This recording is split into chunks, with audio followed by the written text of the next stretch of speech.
is present here. I request everyone please settle down. We are about to start our event, so I request each and every member present here, each and every dignitary is present here.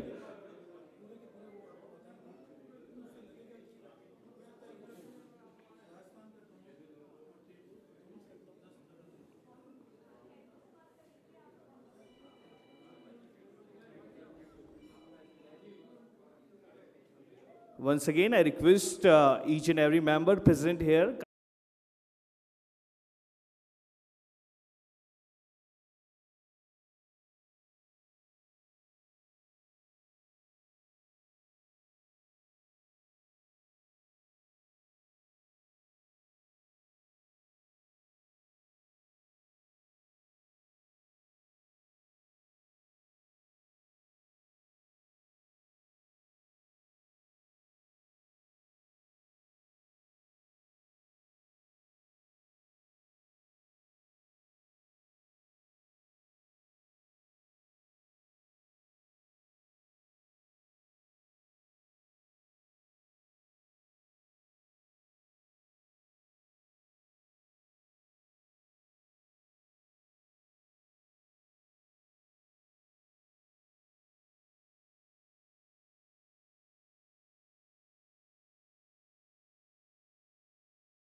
इस event को शुरू कर सके, आगाज कर सके.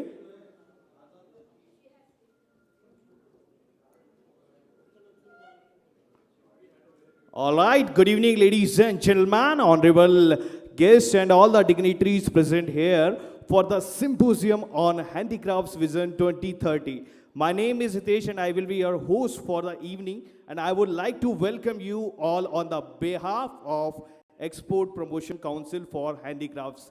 I know that everyone present here is aware of Export Promotion Council for Handicrafts and how it works. But since it's job to tell you, so EPCH is an organization with an object to promote, support, protect, maintain and increase the export of handicrafts worldwide.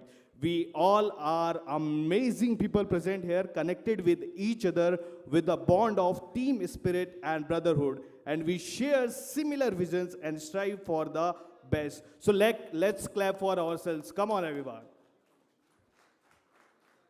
All right, we all are gathered here to discuss the current landscape of the handicraft sector, identify challenges and opportunities for growth and innovation to create a roadmap for the handicraft sector till 2030. May I now request Shri Dilip Bed, Chairman EPCH, along with Shri Rajkumar Malhotra, immediate past Chairman EPCH, Shri Neeraj Khanna, Vice Chairman EPCH, Dr. Rakesh Kumar, Director General EPCH, to come on the dais. And come on, give a huge round of applause for all our respected members.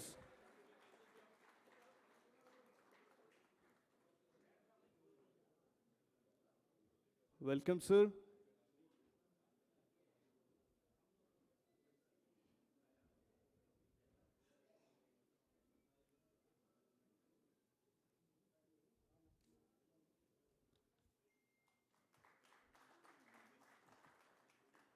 So, today we have some special guests with us also. So, in the queue of guests, first of all, let me tell you, we have Mr. Tarun Telihani. Come on, give a huge round of applause. Who is a world-famous fashion designer and founder and creative director of the brand Tarun Telihani. If we talk about his journey, Tarun Telihani founded his design studio in 1995. Mr. Telihani started his professional career with a degree in business management from the Wharton School of Business. After returning to India, he saw the vast potential in the fine clothing and culture industry that was evolving in the country. And in 1987, he opened India's first multi-designer boutique and symbol of fashion and retail revolution in India. A natural extension of his design has led Mr. Tarun Telihani to the field of architecture and interior design. He has designed boutique hotels, several secondary and holiday homes in Goa under the architecture division, Telihani Homes. Come on, give a huge round of applause. And now I request Shri Girish Agrawal to come on the stage to felicitate Mr. Tarun Telehani. I request Mr. Girish Agrawal.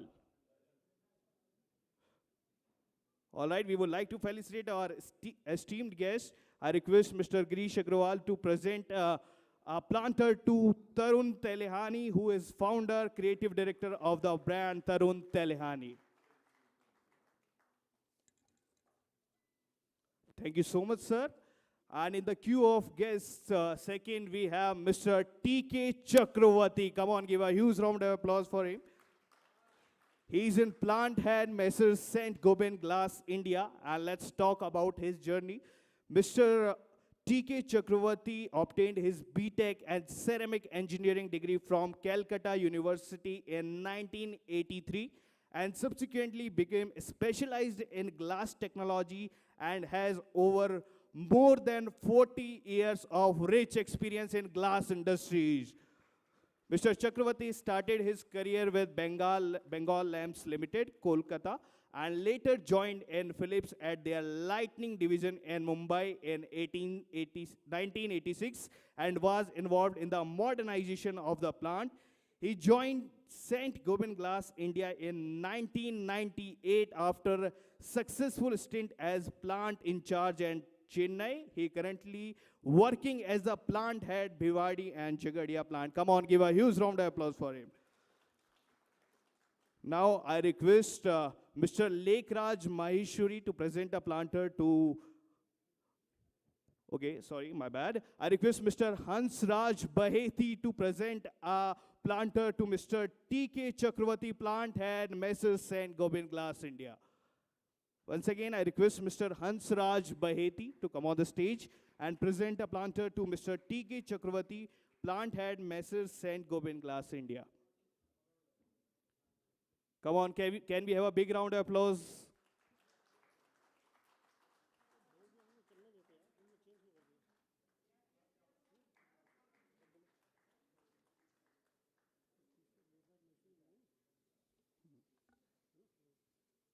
Thank you so much. All right. Now we have Miss Pooja Rautela. Come on, give a huge round of applause for her. She is an director, Messrs. Flat World, and let's talk about her journey.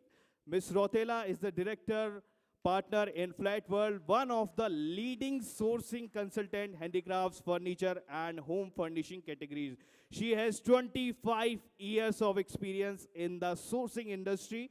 Her expertise in the product sourcing and designing is unparalleled, coupled with the transparency in quality, planning, and development.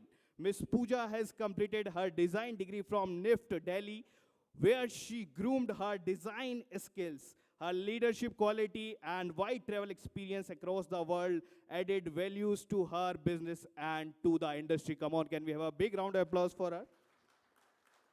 Now I request Mr. Lekraj Maheshwari present a planter to Ms. Pooja Rautela, Director, Messrs. Flat World. Come on, can we have a great round of applause?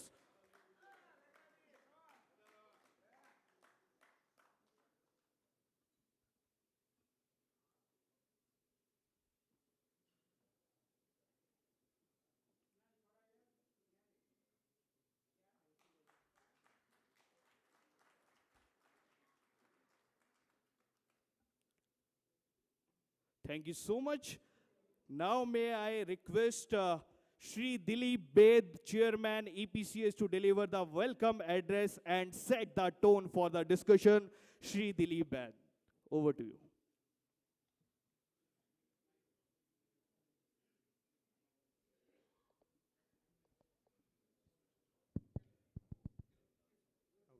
Okay, I think can you hear me? Hope I'm audible.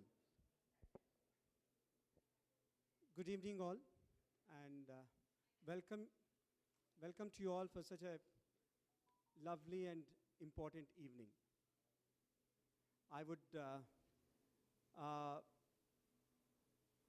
I'd like to welcome all our past chairmen of EPCH and all our members here, and of course the speakers and Rakeshji, Malhotraji, Neeraj, everyone here, and if our friends from the media, welcome you all.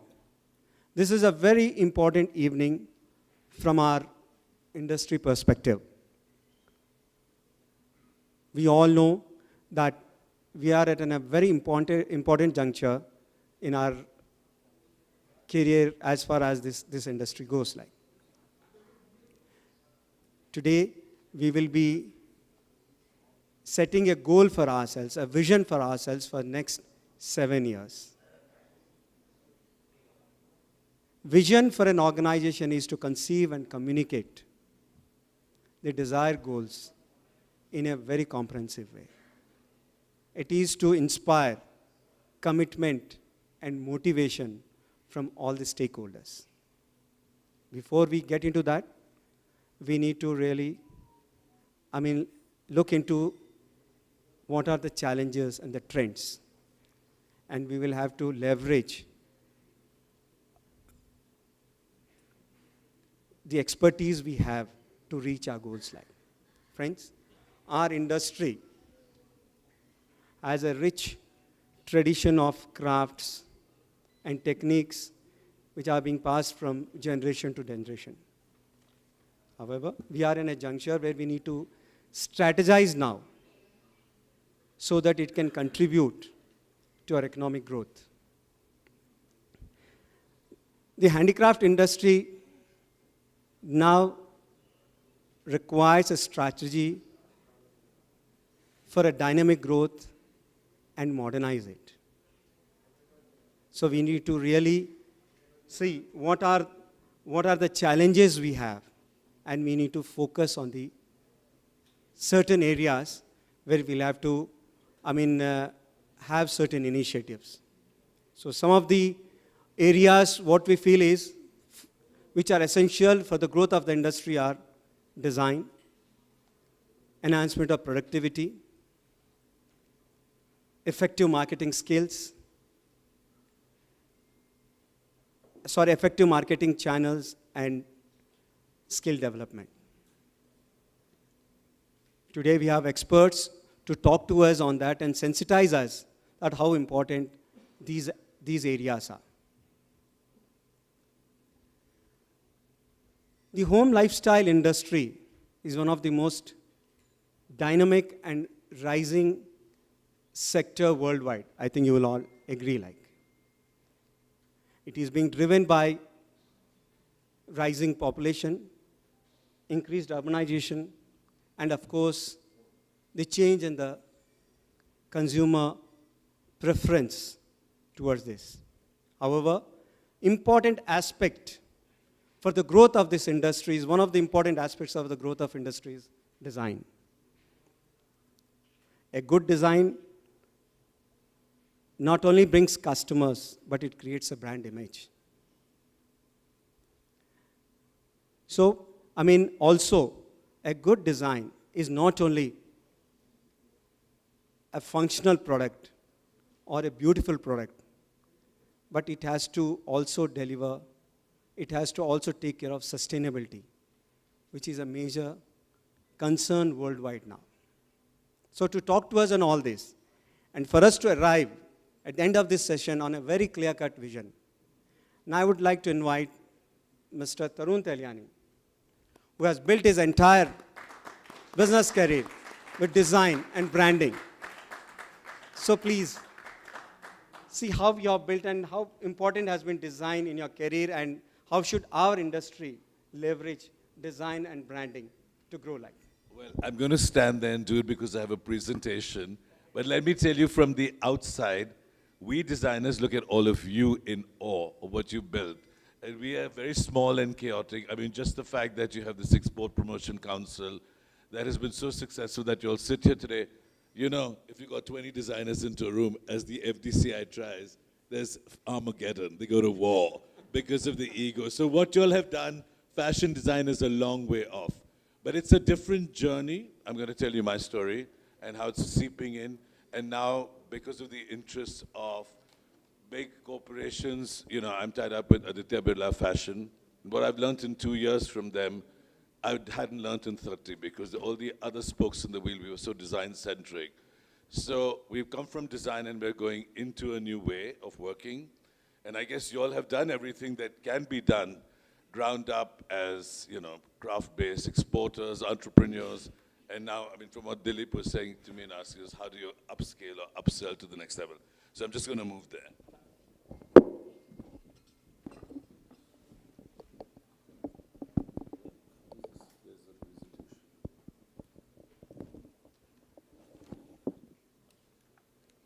Sorry, I'm just waiting for the cursor. Okay. So I really sorry, I'm going to just dive right in because we're on a time lease. I call it luck by chance, I grew up in India in the 60s and 70s where if a boy said he wanted to study design, people just looked at you in some kind of horror shock because there was a textile industry in fashion. There wasn't a clothing industry. All our mothers wore saris. There were beautiful textiles. It was slightly on its way down because of socialism, till, you had the Festival of Indias. People had lost their patronage. It was a different time, but it's only from the 80s that this started to grow up. My dad was in the Navy and a naval aviator. My mother was the first female engineer. So every time I said design, they're like, no, you have to go to IIT, you have to go to Harvard. Anyway, I basically maneuvered myself doing this, doing that. We weren't even told that there was a school like NID, which was the only place that someone could go to. And when I graduated in 1980, the whole big thing was to go to the US, either to get out, which I didn't want to, or to study management if you didn't want to do technology or, go to the IIT sort of thing. There were no design school for men in India. There was only polytechnics, which I think taught women a little home science and how to do this. Maybe SNDT, till NIFT came along, which was much later, and that's sort of to change the landscape. I'm going to show you some images now. We come from a draped tradition. So, in fact, it's one of the things I love coming to Rajasthan is that I see driving in much older men. The women still wear their beautiful lehengas and draped saris and cover their heads, but there are men in their dhotis and their short kurtis and beautiful safas. That was the tradition. We were a textile industry, and men and women draped. So if you look at this image, I don't know how you all are going to see it, but anyway. Okay, yeah. So everyone's in their nawars. This is something that was in Pune.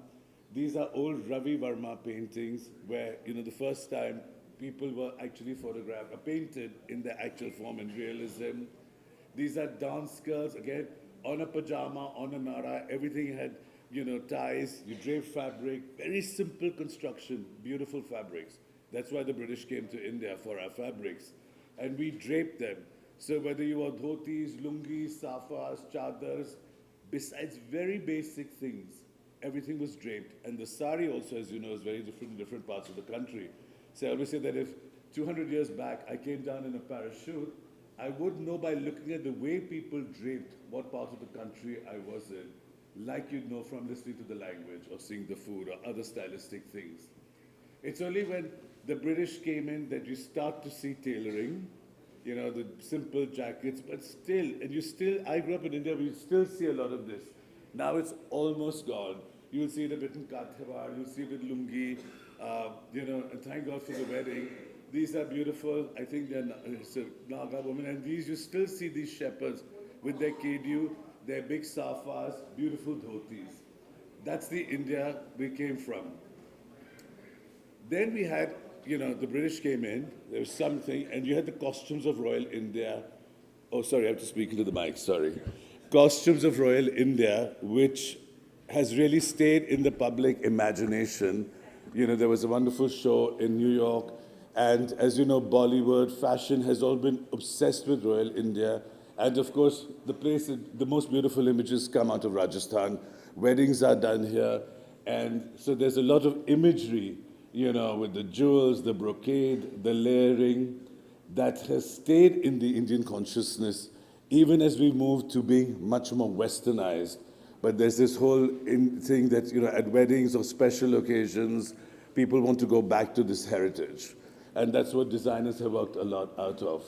And then, of course, you have Jaipur's beautiful Maharani Gayatri Devi, who came out of Parda, and because she traveled, took chiffon and started wearing it as a sari. And that said a whole new thing, you know. So there were multiple things that happened at different times. This is her mother who came from, who was a Baroda princess and was the Maharani of Kuch Bihar, and so on and so forth. Meanwhile, to get to independence, of course we know our history, that Gandhi had to do the Quit India movement, and they had to basically quit the use of British manufactured goods, which had killed our industry. As you know, when the British came to India, we were 25% of the world's GDP. When they left, we were 3%. And this had just been 2-3 centuries of rapacious, rape and, destroying industry. So to counter that, they said, no touching that. And so you went through a whole different vibe that came out. This is probably on the Dandi March. Handspun, handwork, a huge dignity in this simplicity, and so on and so forth. And then, of course, India was socialist, so there was still a lot of this sort of pared down, trying to be simple. I mean, I've seen politicians with the Patek Philippe diamond peeping under the khadi thing, but that's another story. And that did come a little later. And so and so forth. And this is 1987, when I had moved back from the US, and my wife and me would always look at all these amazing things that you'd get from India that were available abroad. Asha, Sarabai, beautiful bandhanis. And I suppose that was the time the export industry had really taken off here. But people were very scared about showing anything here because of the copying. So they only exported it. It's very different today. Although 10 years back, when I used to come to your wonderful fair, half the people say, no, it's only for export. Now 20% say it's only for export because I think India's opened up, and I guess they know who's not here to copy. After independence, do you want your best produce to go to the white man? And we Indians will shop on Fashion Street, which basically means export rejects. Every city had a fashion street. Sarojini Nagar is still the same thing. And that's where Indians started wearing their Western clothes. I mean, there was one or two little brands, FUs, there was nothing. We were still essentially a closed economy. So we started this, and sometimes things just come at the right place. We had this old warehouse which was empty in Lions Gate, Bombay. Everyone said no one will come here. Anyway, we opened it. When you're young, you're stupid, and you don't have that much to lose. So this was the birth of Ensemble, and Ensemble was just a combination of ideas of different people who we invited to show what they did. I mean, people got sticker shock when they walked in, but Asha Sarabai's clothes were the most exquisitely made things. They sold in Japan. But in 1987, to say a bandhani abha was 43,000 rupees, I mean, people were fainting, But they found Indians are so showkeen for a beautiful thing. Similarly with saris. And then this whole craze of embroidery came back, which, as you know, Hindus were a big textile tradition, and I think real embroidery came with Islam. But by this point, nobody cared. It had all fused. Bollywood had fused it, Indians' love of pageantry, costumes of royal India. And, while we've always been a great source of inspiration for the rest of the world, I think till this point we were still staying very much manufacturers for the West.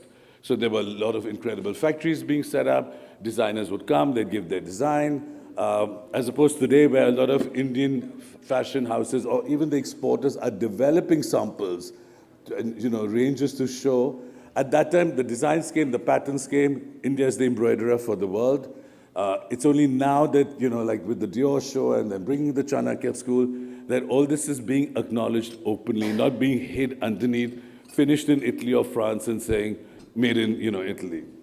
So Ensemble was, it was not that great, particularly successful in the beginning, but it set off like it was a catalyst. Ogan opened, stores opened all over. It just kind of was that moment when suddenly everyone reverberated with it, and it set up this huge, thing in India. That's just some things from the opening. And so we started. I moved to Delhi. I went back to study because I thought, my God, I can't, if I want to do a simple drape, I asked the master Ji and they just gather fabric and they think that's a drape. That's a modern drape that she's wearing. It's draped on the body to look like she's draped it, but it's built into the pattern. Everyone thinks of India in two ways. Color, beautiful textiles, and surface treatment, because nobody does things to their textiles like we do. Whether it's a weave or the thousand things that they, from chicken to mukash to, resist dye printing, ajrak, you name it, someone's doing it. But for me, I always thought of India that the most beautiful thing was the way people draped fabric on themselves, which we've kind of lost. And there's some structured draping coming in. But today in Bombay and Delhi, a lot of young women need a sari draper. Even older women at weddings want a sari draper to come, their 30 pins, that natural ease that, my grandmother would swim in a sari and she'd think it's normal because she was not going to wear a bathing suit. That's been lost. And so when we were invited as the first designer to show in Milan, we started to experiment first with Indian jewels and miniature paintings because digital printing made that possible. And then I'll tell you to where we went next. So looking at very now cliched Indian things, I've always been interested in how to make it modern. Because, we might sit in this room filled with all this thing, but everyone's India modern. You might go to a wedding, but I think now I'm tired of someone trying to wear a ball gown one night and look like Jodha Akbar the other. I think we are evolved enough as a society for people to have their own look, even if we can span Western and Eastern world as only Indians can do. So this was a show we did where we started using, the Kishangarh paintings, but we went with a short skirt. All our accessorization was the tribal things from Kutch and the anklets that women wear here. And, there's chicken curry, there's the transparent kurtis, the Golconda necklaces embroidered on little T-shirts worn with kind of cargo shalwar pants. And this created a sensation in Italy. Because suddenly, you don't have to be Western or Eastern. Just that we speak English, but we're Indian, I think fashion and modern design has to incorporate, it has to be unconscious. And so this is what we did back then. Again, more chicken curry. You can see these silhouettes are all based on loose Indian things besides the T-shirt choli. Women started wearing these T-shirts on the left with chiffon saris. People started to play like they would with Western clothing by mixing and matching, and you see that much more today in India, which is very cool. Then we started going to different things along the way. Now, this is what I'm telling you about the structured draping. There is no place on the earth where you can see better draping than the Kumbh Mela, the big one, because everyone's come in rags and tatters and little bundis, and they've tied this and they've tied this, and it's sensational. So we went there, and from all the Rudraksh and everything, we started to do clothes that were draped in the way I saw the sadhus and all these people, We take inspiration from everything, and I'm just showing you this, that we take in most unlikely places inspiration to bring it into fashion, and this will tie into what I'm going to say at the end of the store. So here we're doing the concept sari. This is Ajrak Bandhani. There's a draped corset on top to make it look like you've got fabric. It's actually a corset. And this just zips up. All these clothes just zip up, and you have a jacket because people don't know. It's difficult to drape these things, on your own today. So there were different things, the different layers, the colors were just this. And this was the show that came out of the Kumbh. That was the end of that. And along the way, the one thing we were taught by Indian craftsmen, and I've always wondered why NIF doesn't teach it more, is we learned embroidery. It's one thing nobody could teach us abroad. Even if I went to Lesage's archives in Paris, what Indians do in embroidery, a whole tradition, and what they do, and again that ties back to craftsmen and what they're capable of doing today, is phenomenal. And that's the one thing that we learn from them by sitting on the karkhanas and the addas. Not that I can embroider myself, but I know every stitch and every possibility. And these people, truly they're insane. They're that talented. And what other country has the people trained at this rate, where they have the patience, they want to sit down and freeze, and they just painstakingly will do anything. I think the Dior show is a tribute to that. But actually what we do in Indian clothing and garments is much finer.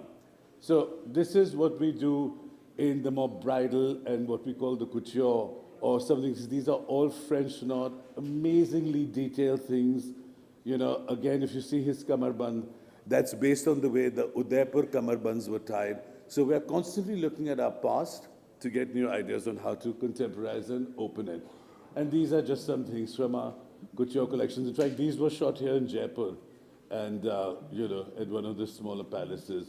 And the workmanship today that we bring to the couture, all the Indian designers at different levels, is phenomenal. Now, of course, they're dealing with other things because people want to dance all night, so you can't be in 30 kilos and you have to now invent more cool things to do that. So that's what we do at the bridal, or what we call couture if you come in and get bespoke, but it's available at all different levels. This is chicken curry revived in colors, and it's weightless. And during the pandemic, we did a lot of stuff that was, because our best craftsmen were idle, we had no work, everything shut down. We started doing painted pitchwise and then embroidering them, which I'll show you later. So kind of, necessity was the mother of invention as we sat there. We had nothing to do, and we were just desperate to keep going, as much for our own sanity as for theirs. Along the way, we did, and this I think now starts crossing into your world, we did a collection of carpets with OBT. So I just show the reference of those we do a lot of digital collaging. We actually make the collages and then scan them and then make prints. So the print is on the kaftan. Sorry, I don't know what I've done. And I'm just showing you a range of carpets that we did that was launched at ABC Carpets. And these were expensive because they were done in silk and wool, and then the silk was eaten away. I mean, complicated. Because I said, every time I go to buy a carpet, I like the reverse side of it. So why can't we do colors of it? I find the new colors too bright. And they were amazing. So these are brand new. We aged them. We had little bits of zari farisha in it. We took things from fashion and we put them in, but they were flat. And, this was like, and I say brocade garden, this is like miniatures, different borders. These are unconscious things. Again, this is more, just the medallion, photoed in one side. You don't want it, this thing. These are out of paintings. Again, that's a carpet up there. And so on and so forth. So you see the connection in the studio between what we were doing in fashion, and we brought it in either through way of color or texture, and still made it. Again, these were out of some paintings we had done. Then this was part of Charbagh, which again was based on chicken curry blocks. Oh, sorry, this is the chicken curry. So when we launched it, we had beautiful chicken curry sarees, and we showed how these were done, but still, as you can see, all the colors are eaten away by acid washes to get this patina of age, which I love. I think that the beauty about India is everything gets covered by dust in 48 hours and it suddenly starts to look more beautiful. These are the wall hangings that I refer to, that we started. I mean, these are huge, both by decorators for homes, and it'll be twice the size of the screen. And we just were stuck, so we started doing this, and they started embroidering in fine Ari and French knots and mother of pearl. And now we've started a whole division, because suddenly Indians want these for beautiful homes and public spaces. And it's fantastic, because we have a whole division of people doing this, the finest quality, and the mother of pearl is cut in Jaipur, so we can bring in elements like that. These are just different things that went out to commission. Mata Di Pacheris, full dining room walls. So it's very artisanal, it's hand done, and there's a great interest in this. So we're going to take this to the art fair. And from this, we started doing wallpapers for our store with all our embroidery techniques that we put on. So it looked like a kind of mad Indian Mughal garden sort of thing with all these lizards and whatever we were doing, in fact. So this whole idea that happened, for me, because I didn't go to design school, and I really suffered from an imposter syndrome for so long because, the store opened and everybody thought I was an expert. And to be honest, I didn't even know what a placket was.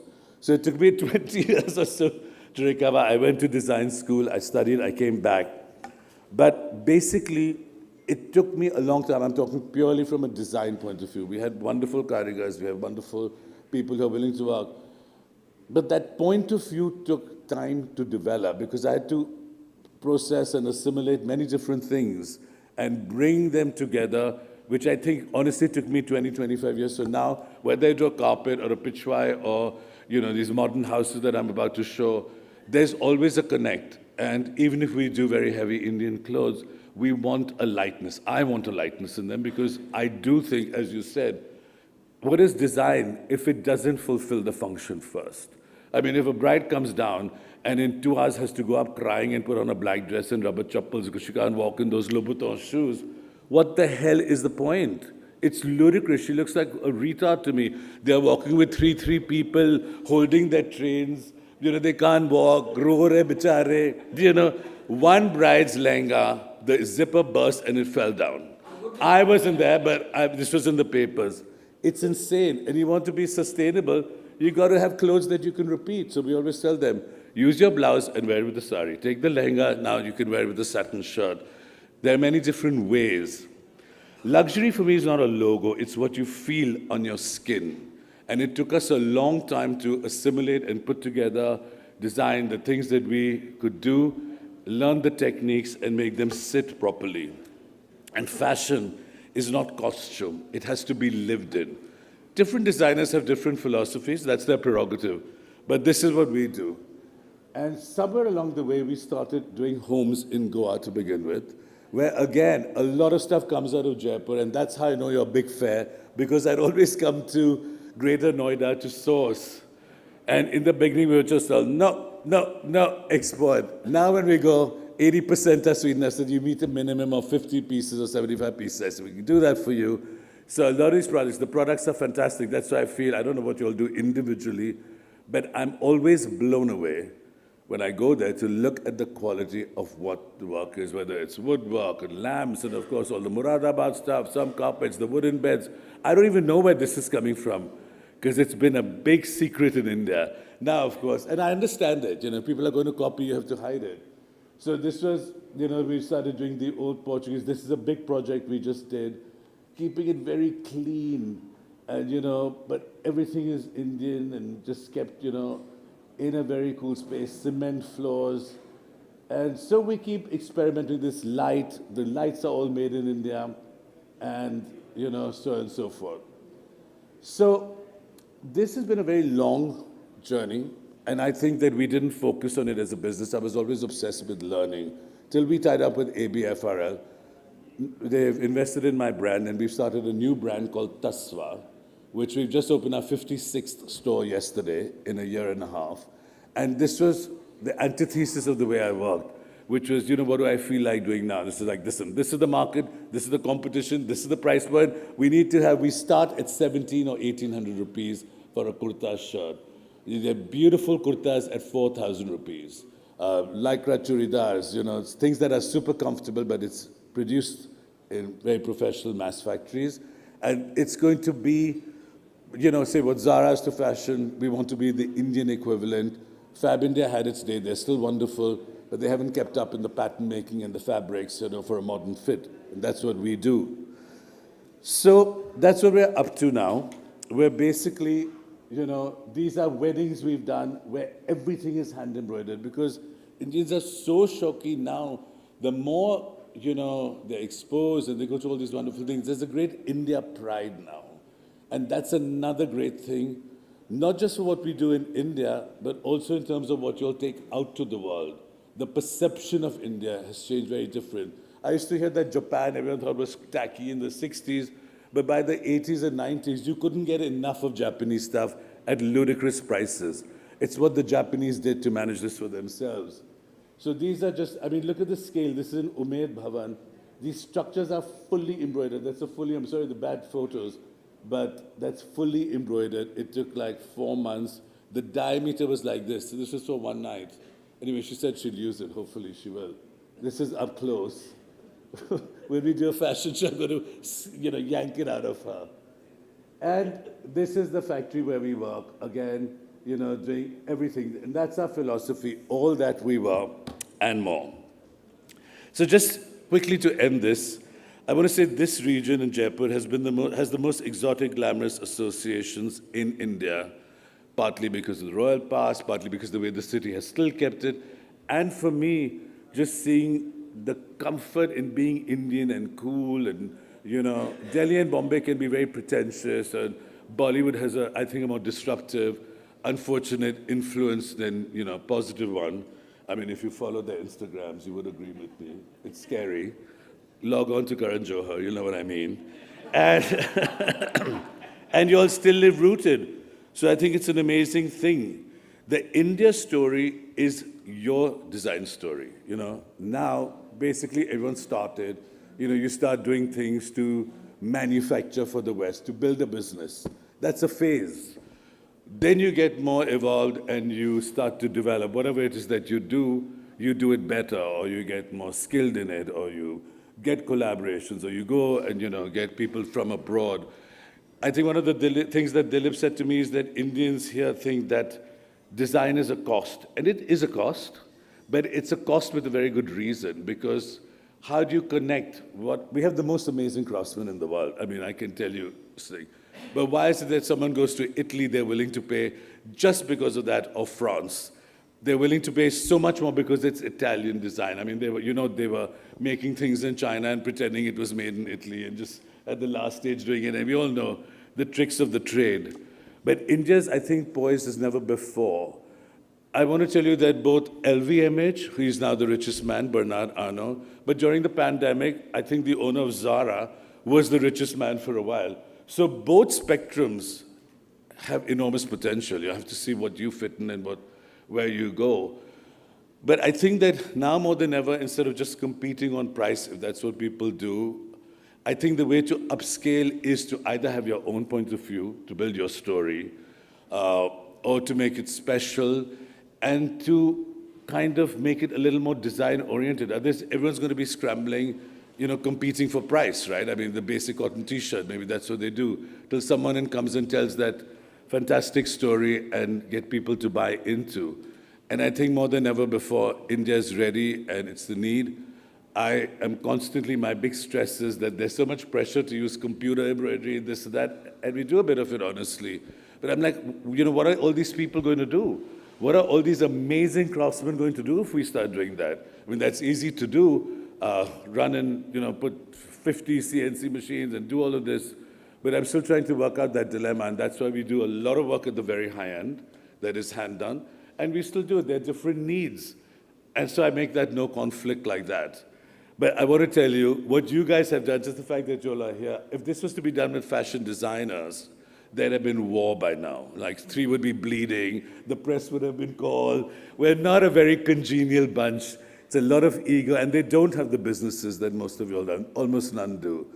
So just have faith in it. It's great that you all have got together. I hope you all can, know your path by, whatever it is your story or what your specialty is. And there's always great design resources to bring in, whether you want to bring them from India or abroad, to help you chart the way if you know where you want to go. I mean, I think that's the most important thing. Thank you.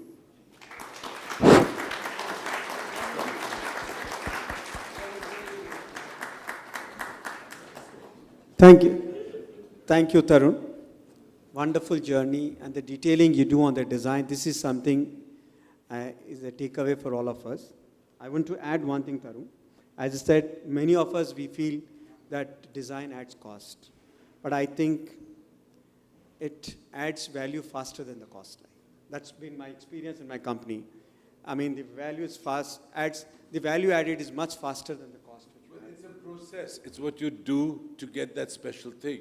You do Saint-Gobain, you got to invest in a factory for 2 years and the things before you start producing it. I mean, that's just there. But that makes all the difference if you're on the right way. So, all in all, friends, I think we all understand now design plays a pivotal role in the growth of an industry. It's growth. It's not only growth, it's a sustainable growth. So let's all focus on design. And now we go to our next aspect towards our vision line, is the productivity. Chakravarti, I think you would agree with me, productivity really affects our cost, affects our competitiveness, and the entire processes. And when a product is efficiently made, even the entire people who have made, they take pride in it. So I don't think so. There can be no better person than you.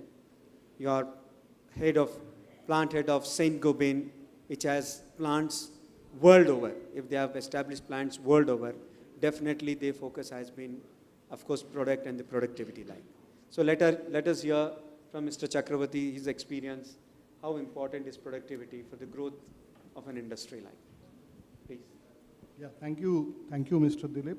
And it's a pleasure for me to talk about something about what we are doing and what can help also what for we are here, for their growth, and also to adopt many things what I am going to talk about. You see that, I have my presentation just before that. You see that nowadays, for all the manufacturing sectors, there is a paradigm shift. For me, when I have joined in the glass industry at the age of 22 years young, and today I am 62 years old, and in last 4 decades, I have seen so many changes that has taken place in that particular industry as well. Forget about all other manufacturing areas. So today's demand, today's requirement are completely changed, and also the steps that we are following in manufacturing process. So with this, let us see how it happens, what has happened, and how it will be, instrumental to do the changes.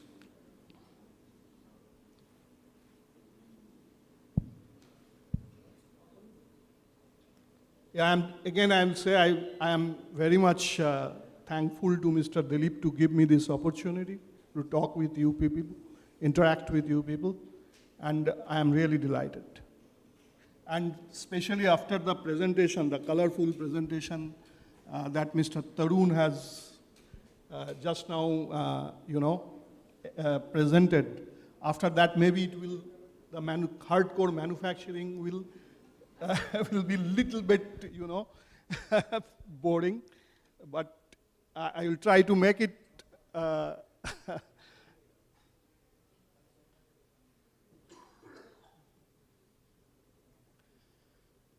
So when we are talking about the manufacturing sectors, there are characteristics, there are, different challenges, different opportunities, all are there. So when we are talking about the characteristics, these are the main characteristics and what role the manufacturing sectors in India are doing today. The major challenges of manufacturing sectors, first is the cost, because it is very important. The cost of manufacturing is the prime important thing, which normally gives, you will see that what is the meaning of the margins, the problem that will there, the raw material availability, cost of raw materials, and all those things. And when we talk about the options, is it the sale price? But sale price is not possible to go beyond a certain limit. It is always a limiting factors are working. Talking about the increasing the production volume, but that is also not possible every time. Just by, there will be shortages of space, there will be limitations of the equipment, efficiencies of the equipment, and also the cost reduction. So how to solve these problems? So we have to go the next step, what is called the operational excellence. And these are the different things that are available when we talk about the improvement of the operational things in manufacturing. So the technology, the regular survey, then awareness creations, interactions with how to develop our product further and going ahead, and also the incremental changes in the operations. And when we talk about the operational excellence is not only by, a certain group of people. it requires a lot of involvement of a group of people. A team is required, and for that, with that, we have seen that the reduction of the cost is possible, the waste reduction is possible, and we will be more, competitive, we will be more agile when we are talking about the production as well as market response. And when we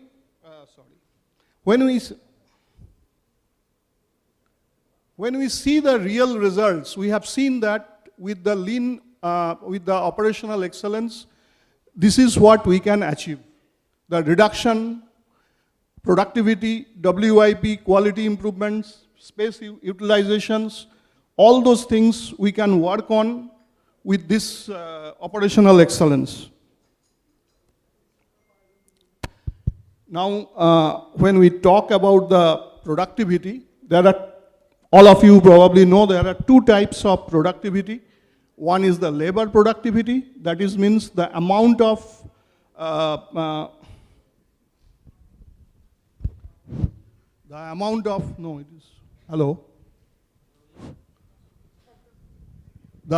one is the labor productivity, which 1 unit of labor can give a unit of productions, amount of output. And second one is the capital output. Capital output means the volume of production that has come out, what the capital inputs that we have invested per unit of volume of productions. So these are two productivity that we talk about in our operations. The second step is, for getting a very good productivity output, we have to identify our value-added activities and non-value-added activities. So value-added activities and non-value-added activities, we can only be able to understand from the process when we do the value stream mapping. So the entire process has to be screened. And non-value-added activities, we always need to do the value-added activities which will bring the cost. Customers oriented, customers will prefer to take that, and non-actions in a different forms. So these are some of the major 8 defects what is identified in the process, which are to be completely eliminated or reduced in the process. Defects, overproduction, then the non-utilized talent. There are many non-utilized talents are available in the systems. To see that, how we can get rid of that, transportation, inventory, and all those things. There is one more thing and one more way to eliminate the wastes, is the Japanese 3Ms method. So Muda is the one, then Muda is the one, and Muda, I am sure that I am probably telling you what you people also know about that. But this 3M methodologies is one way to identify again the wastes and to take actions against that for eliminating the waste in the process and make your process more efficient and also enhance your productivity. There is one more very important thing, is the Kaizen. Why I am talking about this? These are very basic tools. These are very basic tools, and every industries and manufacturing sectors, in one way or not, these basic tools are used.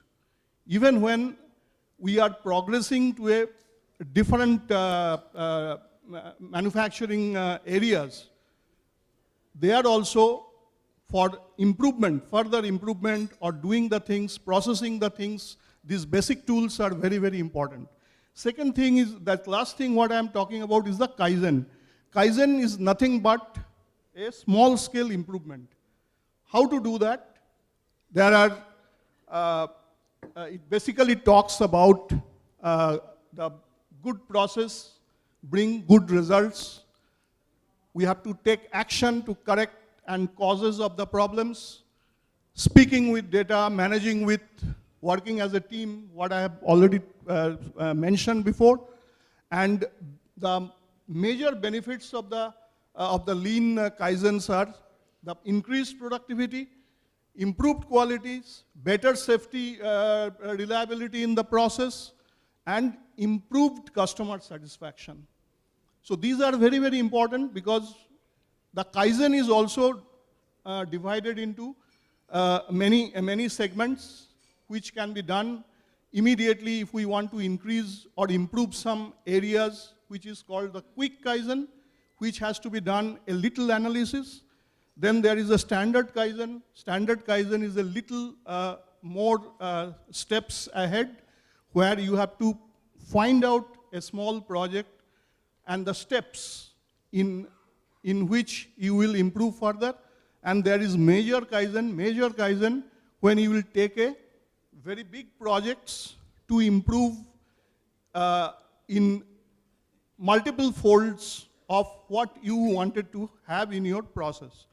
So that takes time normally. So what is very important for the small sectors is to think about the quick Kaizen. Going through the process, seeing that what are the most important areas where we can do a little bit steps to improve the situation. Another thing is the PDCA. I am sure that also is known to all of you. The plan, do, a cycle, which is called the plan, do, check, and act. So this is always very, very important. It is not only the primary areas. When we do a bigger projects, we always see that the PDCA cycle is available there. Because it is very quick. You have to plan something. You have to really do that, what you have planned. Next is check, and then you have to act. So this is, again, there are 4 stages of that. One is the plan area. Plan means what you have to have a goal for that process, and what you need to see, what you achieve from that, implement the changes, and to check, evaluate the results, whether this is really going what you are expecting from the system. And last thing is act. You have to standardize and stabilize the cycle which you have started.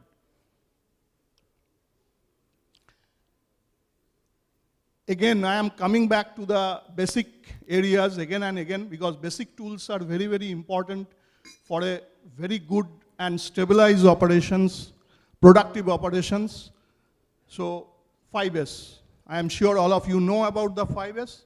The 5S is a process by which you can determine your wastes, you can improve the situations, your areas of operations, and also you will be able to move forward based on that. So this is depictions of minimizing the things by OK. And second thing is the OK, which is, again, it is a part of the lean manufacturing, operational excellence. It is mistake proofing, actually. You have to go to the field, you have to check your process, you have to check your equipments, and see that what are the things are not going in the right directions, and you have to correct it. So that is what is there. It is really very, very helpful for all operations and in all manufacturing sectors. That is why I have started with the basic and very basic tools, which always comes back and gives us the real essence of improving and how to go forward. So these are some of the examples of mistake proofing in manufacturing. Just one example I will give. You see, when we are talking about the food industries, the food which will go to the market has to be very, very pure, and it will be without any contaminations. So how to detect that? Every time when you are manufacturing it in the line is not possible. So there are ways, there are equipments, there are tools are available by which it can be done very easily, and in a very primary means, not by investing a lot of money. So there are some examples for, say, magnets or a metal detectors in a food processing line, which will take out the metals, which is the very, often the contaminate the food processing industries. So this is very, very important. There are many things. You can increase the safety. You can use the personal protective equipments to improve that further. So all these things, when I am talking about, until and unless we do what so far I have talked about, we have not been able to come to the level of sustainability. It is a balance. Sustainability is a balance between the environment, equity, and the overall economy. It is a social goal, and economy, society, and environment is always related to this. There are 4 pillars in sustainable strategy: the human, social, economic, and environment. It is the same what I have said. So why do we need sustainability? Why we need sustainability? We have a finite amount of space. You cannot increase the space. You cannot increase the resources also, because resources are also limited, and we have to work with that limitations. Our technology has its limit. It can go up to a certain extent. After that, what will happen? So all these things are the points which are talking about how our process and how we will be more sustainable in our operations. So these are some of the things what we can achieve by sustainability. The people part, energy reductions, waste minimizations, and to balance that, the need and demand. There are many problems, and how to give the solutions for that. What I have said, that pollutions, species loss, overuse of the renewable resources. So how to do that? One is the cyclical material use, natural cycles, that 3 years, safe, reliable energy, that conservations and renewable energy substitutions and all those things, and also the health, creativity, communications, coordinations, etc. So what I have said, the 3 R's for recycling is reduce, reuse, and recycle. So what it means, how does it, what lessons we learn from there, all these things are there. And these are the methodologies. Methodologies for energy, I will talk about energy. I will also talk about the water, the main resources. So these are some of the points by which we can follow the methodologies for the reductions of the energy. So coming back to our operations, what we are doing for the energy reductions, we have done many things. But most important thing, because when I am talking about cooling tower upgradations, it is not always possible by all the small sectors. But what is possible is solar power generations. We have to see the visualizations in office for power consumption reductions, wherever you are using. If you are using the air conditioner, put the timers. You take as, if it is possible, there are certain kind of lamps which give you the less consumptions of energy, especially if we use the LED lights, it absorbs less energy. So all these things are very, very important for energy reductions. And see the results what we have. You see that it is per kilowatt hour per MT of glass manufacturing. It is the specific energy consumptions you can say. And if I see from 2019 data, it is continuously coming down. The 2020 results are affected because of COVID.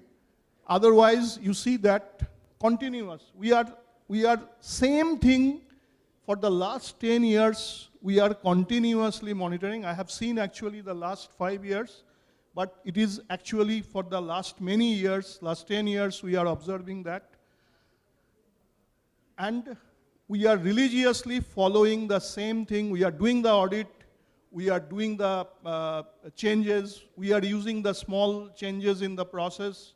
And every day we are reducing the energy, because energy is very, very important for our operation. Similarly, the consumption reductions of the water, because you see when you are in Rajasthan, the water is very, very important, and especially the consumption of water is our prime important matter, because we are in water scarce area. So these are certain, important aspects when we are talking about the reduction of the water. So efficiency, process water recycling. Process water recycling is very, very important.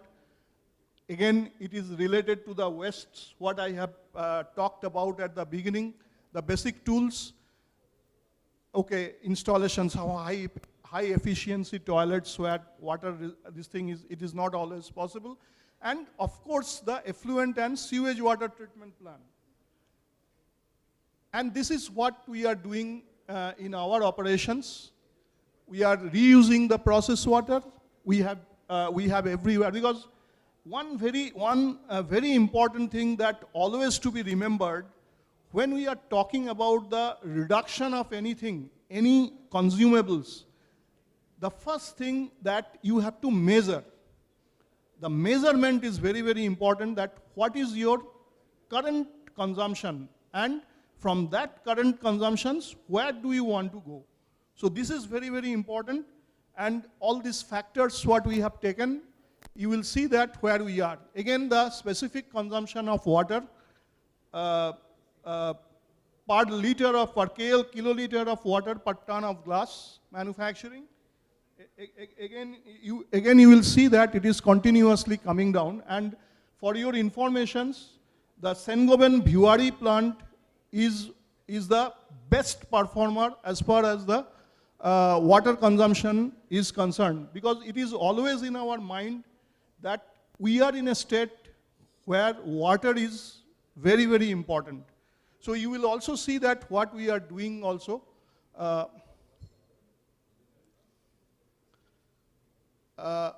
This is with the sustainability and all. What is our different KPIs, the safety, production, yield.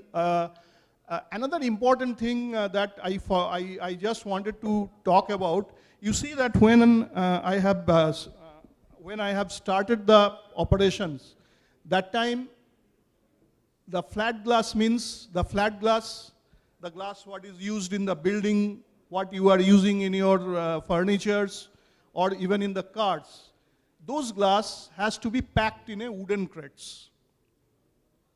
So a lot of woods we used to have. Our cost used to go up because of the packing, wooden packing.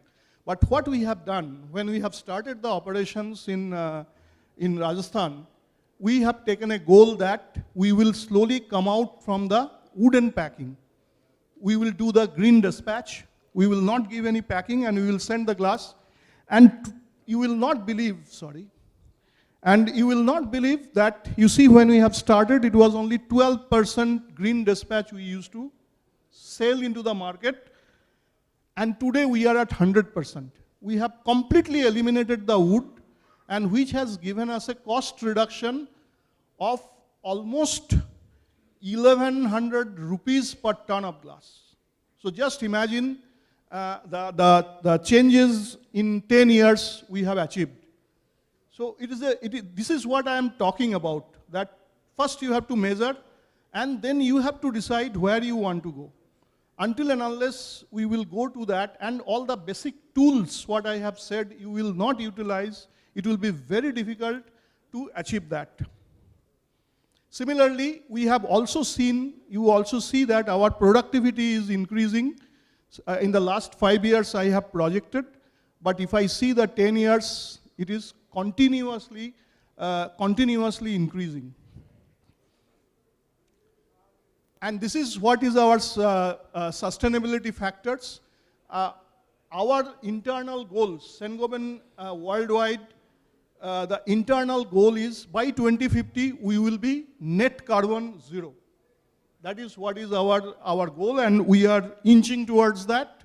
We have many things, many projects, many green projects we have taken. We are also, one thing I have not, I forgot to mention, we are also we have the reservoir for the rainwater harvesting.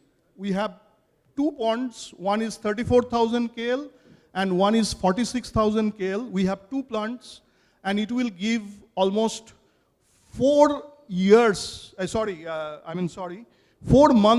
of consumption of the water without extracting the water from the ground, and which is very important when we are in Rajasthan, and we also need a lot of water for our operations.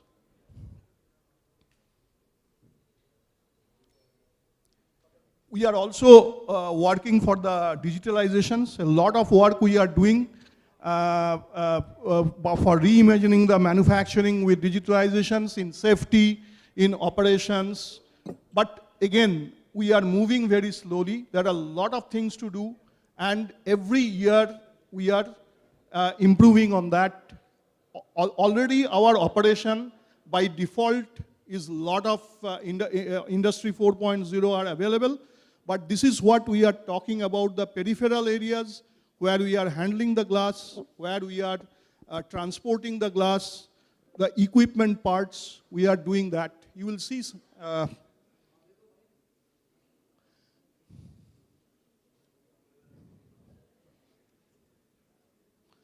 Okay, and you will see that these are the areas where we are really working for the digitalizations. These are the different areas where we are doing. And we are also continuously working for the world-class manufacturing powered by digital and the people. One is the most important part of all this when we are talking about the operations, improvement, productivity. The skill is very, very important. The improvement of the skill of your workforce is very, very important. So we have a very solid program for that also, because you see demands are changing because of the technology evolutions, because of different other economical, geopolitical changes. There are things are also changing, and we are also doing that, how to leveraging the ethical usage of technologies, and also what are the imperatives for the skilling. And this is our, what we are doing for the different skill development, mental well-being. We have the skill development center. We have the digital learning through the Boost. It is an app by which every process and what are the areas to be improved, to be learned further are available online. And also we are giving a lot of on-job trainings. This is another very important thing I just want to touch. It is, we call it as a Learn While Earn program. This has started in Chennai in the year 2011, and we have started in Rajasthan in 2014, and from 2015 we have started this program.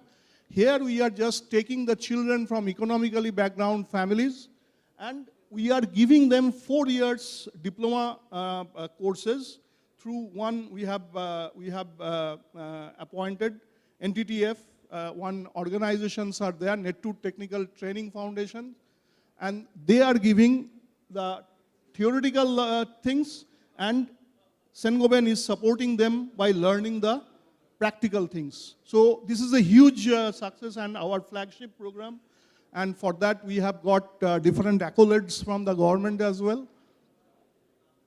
And last is the training, recognitions and rewards. Because until and unless we do that, we appreciate the people, it is very, very difficult to move along to progress further. So thank you very much for your patient hearing. Thank you. Thank you, Mr. Chakravarti. I know, it must have felt that we are in a classroom for our industry, but let me tell you, this is so relevant. All these tools are so relevant for our MSMEs, and I'm sure when I get our next speaker, she will also vouch. This is what our buyers are looking for. These are the tools which they're looking for, we should be implementing in our factories and all. Please come, and maybe in the next question answer session we'll take more. And Mr. Chakravarti, have you seen? I have only one more point to talk about. Okay, whatever I have just talked about, this is a very small thing what you can visualize. If some of you are interested, you can come there. Our team is there, and they will really show you, take you through whatever we have achieved. It will be, I tell you, I'll watch you, it will be a treat to go and visit the factory. Lots and lots of learning like. Anytime any members we want to go, that's fine. So our next speaker, she said, don't call me a speaker. She said. I'm not a speaker. So, now we would like to have, we have seen the design, the productivity, now the buyer's perspective. How do they see? We hear a lot, China plus. Rajkumarji, everybody, thank you so much for calling me here. I would say definitely I'm going to be the most boring person talking, because I think a lot of you talk to me almost every day or every second day.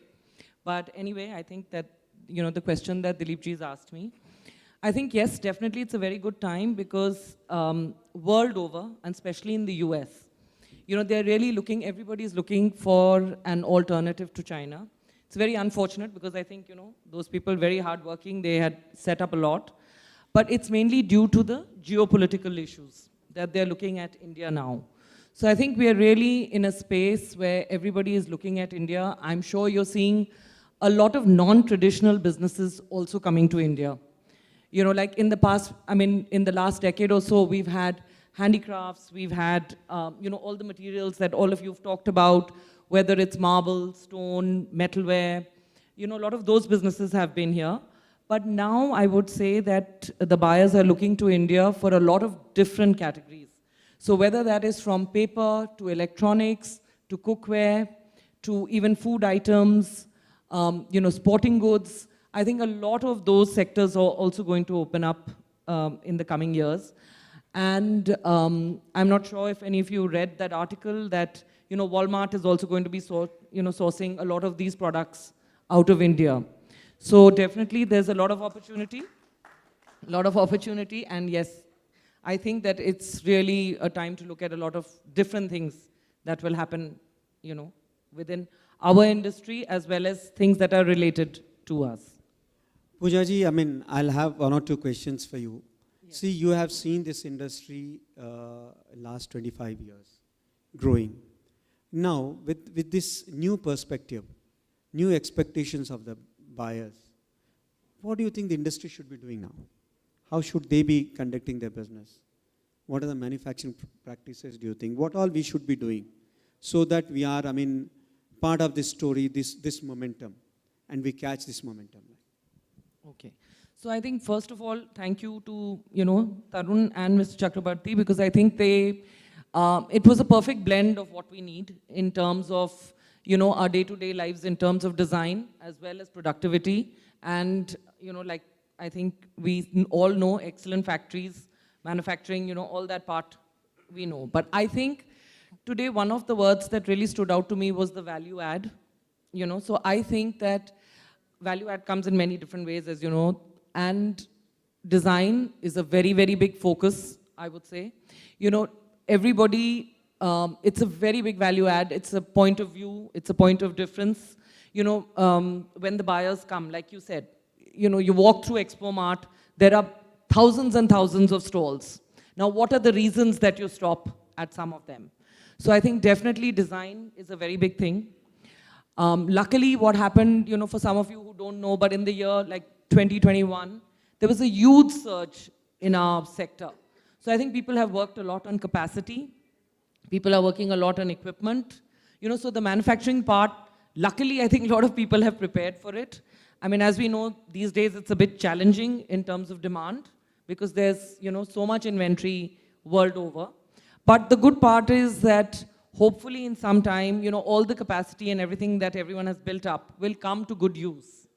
But I would say like really focusing on design. And I think that there is a very, very huge focus on quality as well. So I think looking at those two aspects are things that, you know, our industry has to do. And I would say a lot of flexibility looking at, you know, like I said, even non-traditional businesses, things that can tie in with what we're already doing. I think those are the key factors that I would say, you know, is something that we would focus on. And like I said, to end it, I think it would be flexibility because I think today the buyers' demands are changing at a very, very rapid pace. You know, yesterday it was something, then tomorrow it is something. I think all of you experience that. So, you know, I would say flexibility. Yes, yes, yes. I would say, because I think everyone here in this room must have experienced it. At one time it was like, we want so many goods. Then today it is like, we want less goods. Then again, it's we want more. Then the pricing. So I think it's very, very important to be very flexible. And it's very much a buyer's market. So, Poojaji, do you think that enhancing our capabilities, our production capabilities, and gearing for large volumes will really help India? Yes, I think, you know, the spectrum is definitely, it's become very broad. You know, like I think you spoke about it. There is a market for very, very high-end goods. And then there is a big mass, you know, opportunity as well. Yes, I do think that definitely scaling up will help. But I think operations is also going to be very, very important in that, Dilipji, because, you know, those two have to go hand in hand. Thank you. So, Poojaji, what I understand from you, you definitely endorse importance of design, importance of productivity, what Mr. Chakravarti said, and enhancing our capacities will definitely help to move towards Vision Line. Thank you. Probably we'll come back to you with more questions. I would like to take my other speakers now. Rakeshji, you have seen this industry growing from 350 crores to 35,000 crores. You have been part of this journey so far.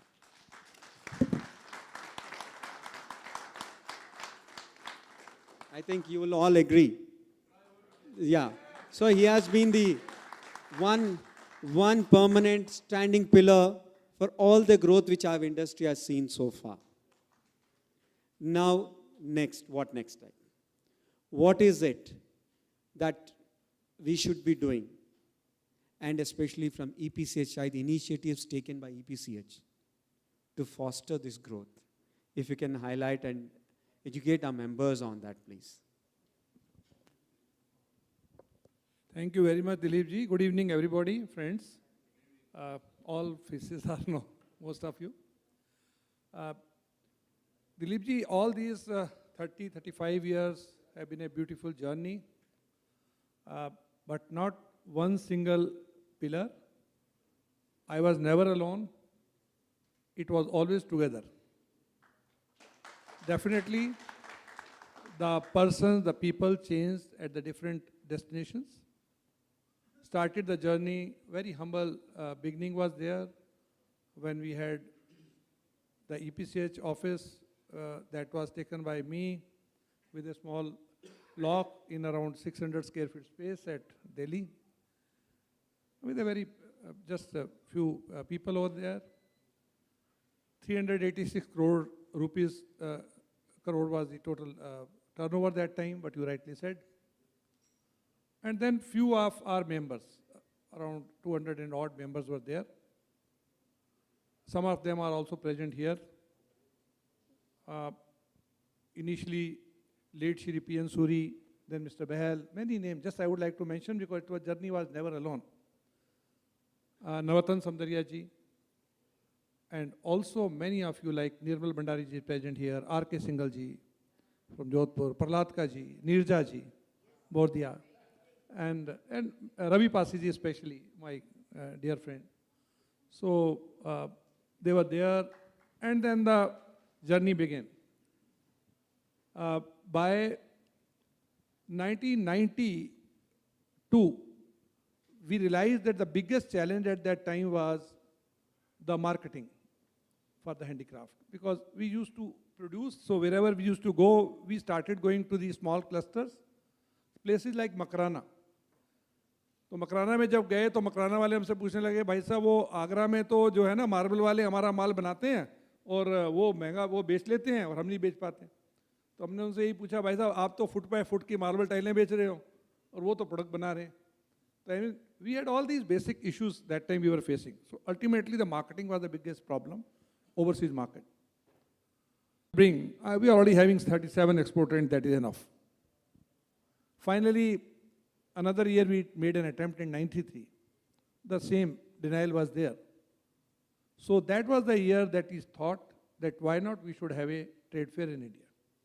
So 94 was the very first show. Had a very, again, humble beginning with around 200 odd people. Just in 5 years, the show had grown. We have Sumit here, his father from Ratan Textile, and simultaneously we were also doing some market promotion program in Japan and other countries. So that was the journey. Just in 5 years, we had grown because that was the demand. It was very difficult to bring the buyers to India.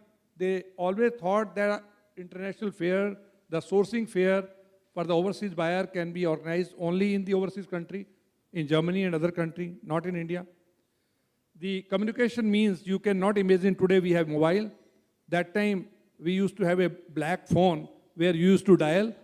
You book a trunk call and then the other side the lady will say, okay, I'll connect you. She will connect. After 2.5 minutes she will say, sorry, please sir, do hurry, I have another call to do it. She will listen to your full call and she was in between. This was the way. There was only teleprinter kind of a, telex kind of a thing. There was no other means. Fax came much, much later. So that was the communication time. There was no directory of the buyer. We never knew who is our buyer. And the biggest problem out of that was handicraft was not defined in any country. We had gone shelf to shelf, each store, and tried to find that where is the handicraft floor. So then we realized that handicraft to wahan kuch hota hi nahi. They know only home, they only know lifestyle, they know furniture, they know garden, they know floor covering. And our people here, as and when we discuss with them, because they were affiliated with Commissioner for Handicraft, they were affiliated with Export Promotion Council for Handicraft, so they always classified themselves, we are handicraft people, we will not do anything else. So our first fair, our first initial 4 fairs were having the yellow fever, means the entire Moradabad with just yellow brass, nothing else. So it had a yellow fever, the people were there, and today we have only 1 stall in the entire fair, that is the brass. We used to tell the people, yaar kuch brass to lagao. Only one Najam Bhai brings the brass, nobody else brings the brass. So we always wanted product mix, some ceramics, some jewelry, nobody was there. The very initial 10 shows, we had to fight with our participants because everybody wanted to do product mix. Praladka ji used to go stand to stand, say ki nahi yaar, next time hum isko product wise karenge. With great difficulty we could get it done. Just in few years, in 5 years I mentioned, we had fair in entire all 16 halls. And that was because of the effort of a lot of our Jaipur exporters, our Jaswant Milji is here, all of you present here. And the most important, I think R.K. Singhal ji, if he's here, he is the one, the very first show he said कि आप show book कीजिए. Singhal साहब नमस्कार, welcome. इनकी वजह से मैंने पहला फेयर किया शुरू. क्यों? जब मैं फेयर करने गया तो फेयर करने से 1 महीना पहले तक हमारी जगह नहीं बुक हुई थी 1500 मीटर में. He said, sir, जितनी जगह खाली होगी आप मुझ पे लिख देना, मैं कर दूंगा, मैं भर दूंगा उसको, मेरे नाम लिख दीजिए. But what happened just a week before, the people started asking. So there are people like that. So they are the one who have really been the part of the journey. That was the initial process. Then the second beautiful part of the journey was, we realized after a few years, कि भाई यहाँ आते हैं, washroom facility नहीं है, ये दिक्कत है, एक हॉल से दूसरे में जाना है, बारिश आ गई तो नहीं जा पाते, एयर कंडीशनिंग प्रॉब्लम है, we feel ourselves bit in problem. That time we realized, why not we should have our apna ghar. And Expo Mart concept came into being, and that time we had set up, we thought of, we had visited lot of trade fair in Europe and also marts in US. So then this concept was brought in. It was a mixed concept, and I am very delighted to and rather proud to share with you that was the time even Auto Expo used to held at Pragati Maidan. They are still holding a Auto Expo, but not at Pragati Maidan, at our complex. So that was the most organized sector, and we were the most unorganized sector. So our people, all of you, became the shareholder. There was no government money was taken in this project. The entire money came from the trade. All of them contributed, and this was the basic success of the industry. So this is a success story of the industry. This is just about story about the marketing initiative. Simultaneously, what has happened, we also realized that seasoning was the biggest problem for the wood. We had set up the Common Facility Center at Saharanpur. We realized that some kind of a carpentry needs are there. The furniture component also need the planners, floor planners, and all these facilities. The Jodhpur, Nirmalji wanted, so we had set up one CFC at Jodhpur. Similarly, we also wanted to have some facility in the down south, in the Narsapur, West Godavari district. We had set up an international lace trade center over there, and now dyeing center is there. This is a complete center where stitching and all facilities are there. This is an entire different part of the country. But we are also working there since then.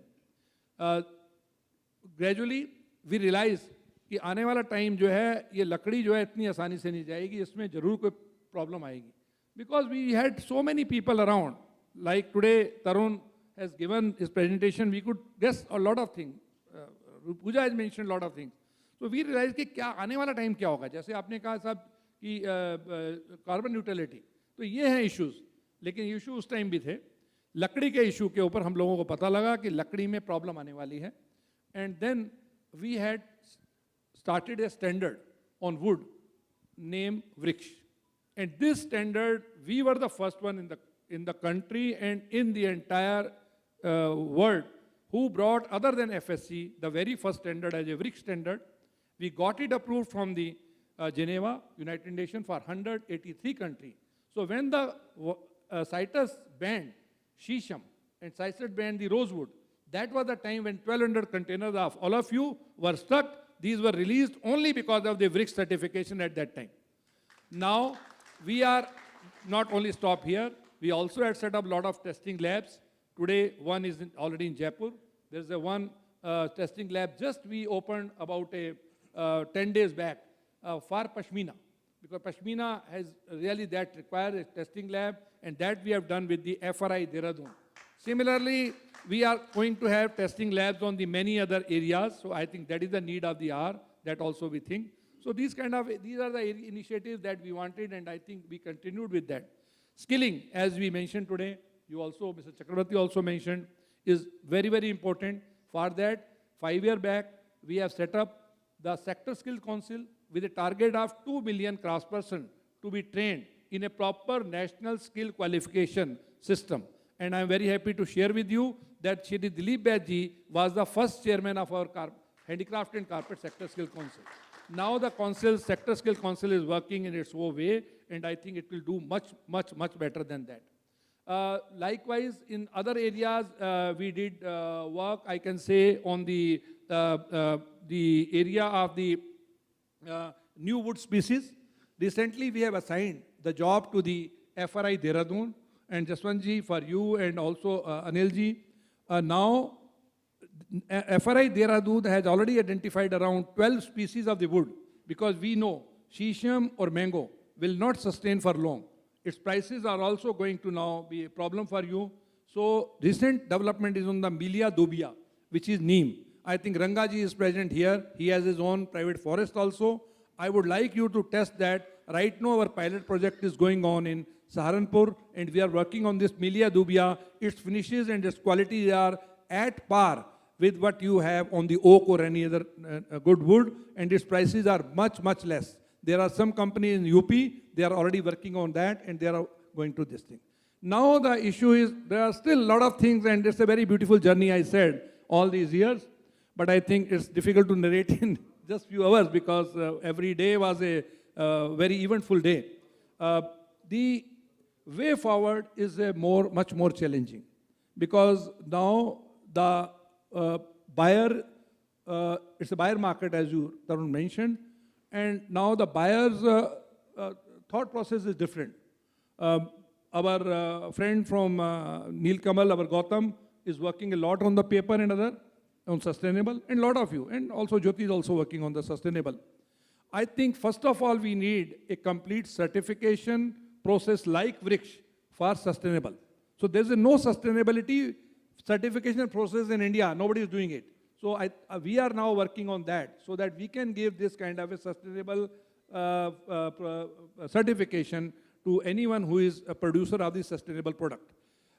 Friends, we are the youngest nation now, and the demography dividend of our young population is really going to help us in a big way. When we say the China always worked out on their population, and what they achieved today is because of their population. But today I think we also have that kind of a benefit, and particularly our population, young population, is very much familiar with the new system of working, and this is the new India. And this new India is actually Make in India. This is new India is really totally empowered in all respect. In this new India, we have a lot of milestones to set. Dilip ji today has set a lot of great agenda in the first meeting after being elected as the chairman of the council. And this agenda includes the design development, this agenda includes the sustainability, and this agenda also includes the particularly the lean process in the manufacturing and all these things. I think Dilip is also going to talk to you. Presently, our total exports, 67% of the exports goes to traditional market, and that is the US and European Union. Rest of the world, we are not doing a lot. So friends, a call to you, and now the way forward from our side also, that we should tap now the richer market like Middle East, that has a lot of potential, which we have ignored in the past, though they are the much nearer to us than the Europe or the US. Similarly, Asian markets. The Asian markets are doing very well, and the Africa also has a market. Maybe the different price point is there, but we can work out on that market. At the same time, when any buyer come here, he always asks you what is new. So when we say, he says what is new, हम फिर से उठा के कोशिश करते हैं संभल से निकाल के वही ले आएं, हम सराय तरीन से वही निकाल के ले आएं, जयपुर से निकाल के ले आएं. तो उसमें हमें ये देखना है कि presently out of our total exports also, the 75% of the export is coming only from the northern region and northwest region. That means the UP contribute the largest, the second largest is the Rajasthan. But we are ignoring the southern part, northeastern part, eastern part, and the western part of the country. That has a lot of potential. So we being the exporter, that is a part of the country, and if we try to get the products from there, right now they don't have that kind of entrepreneur we have here. So I think it's important for the buying houses also to try to concentrate, because the craft work and the items are beautiful over there in that part of the country.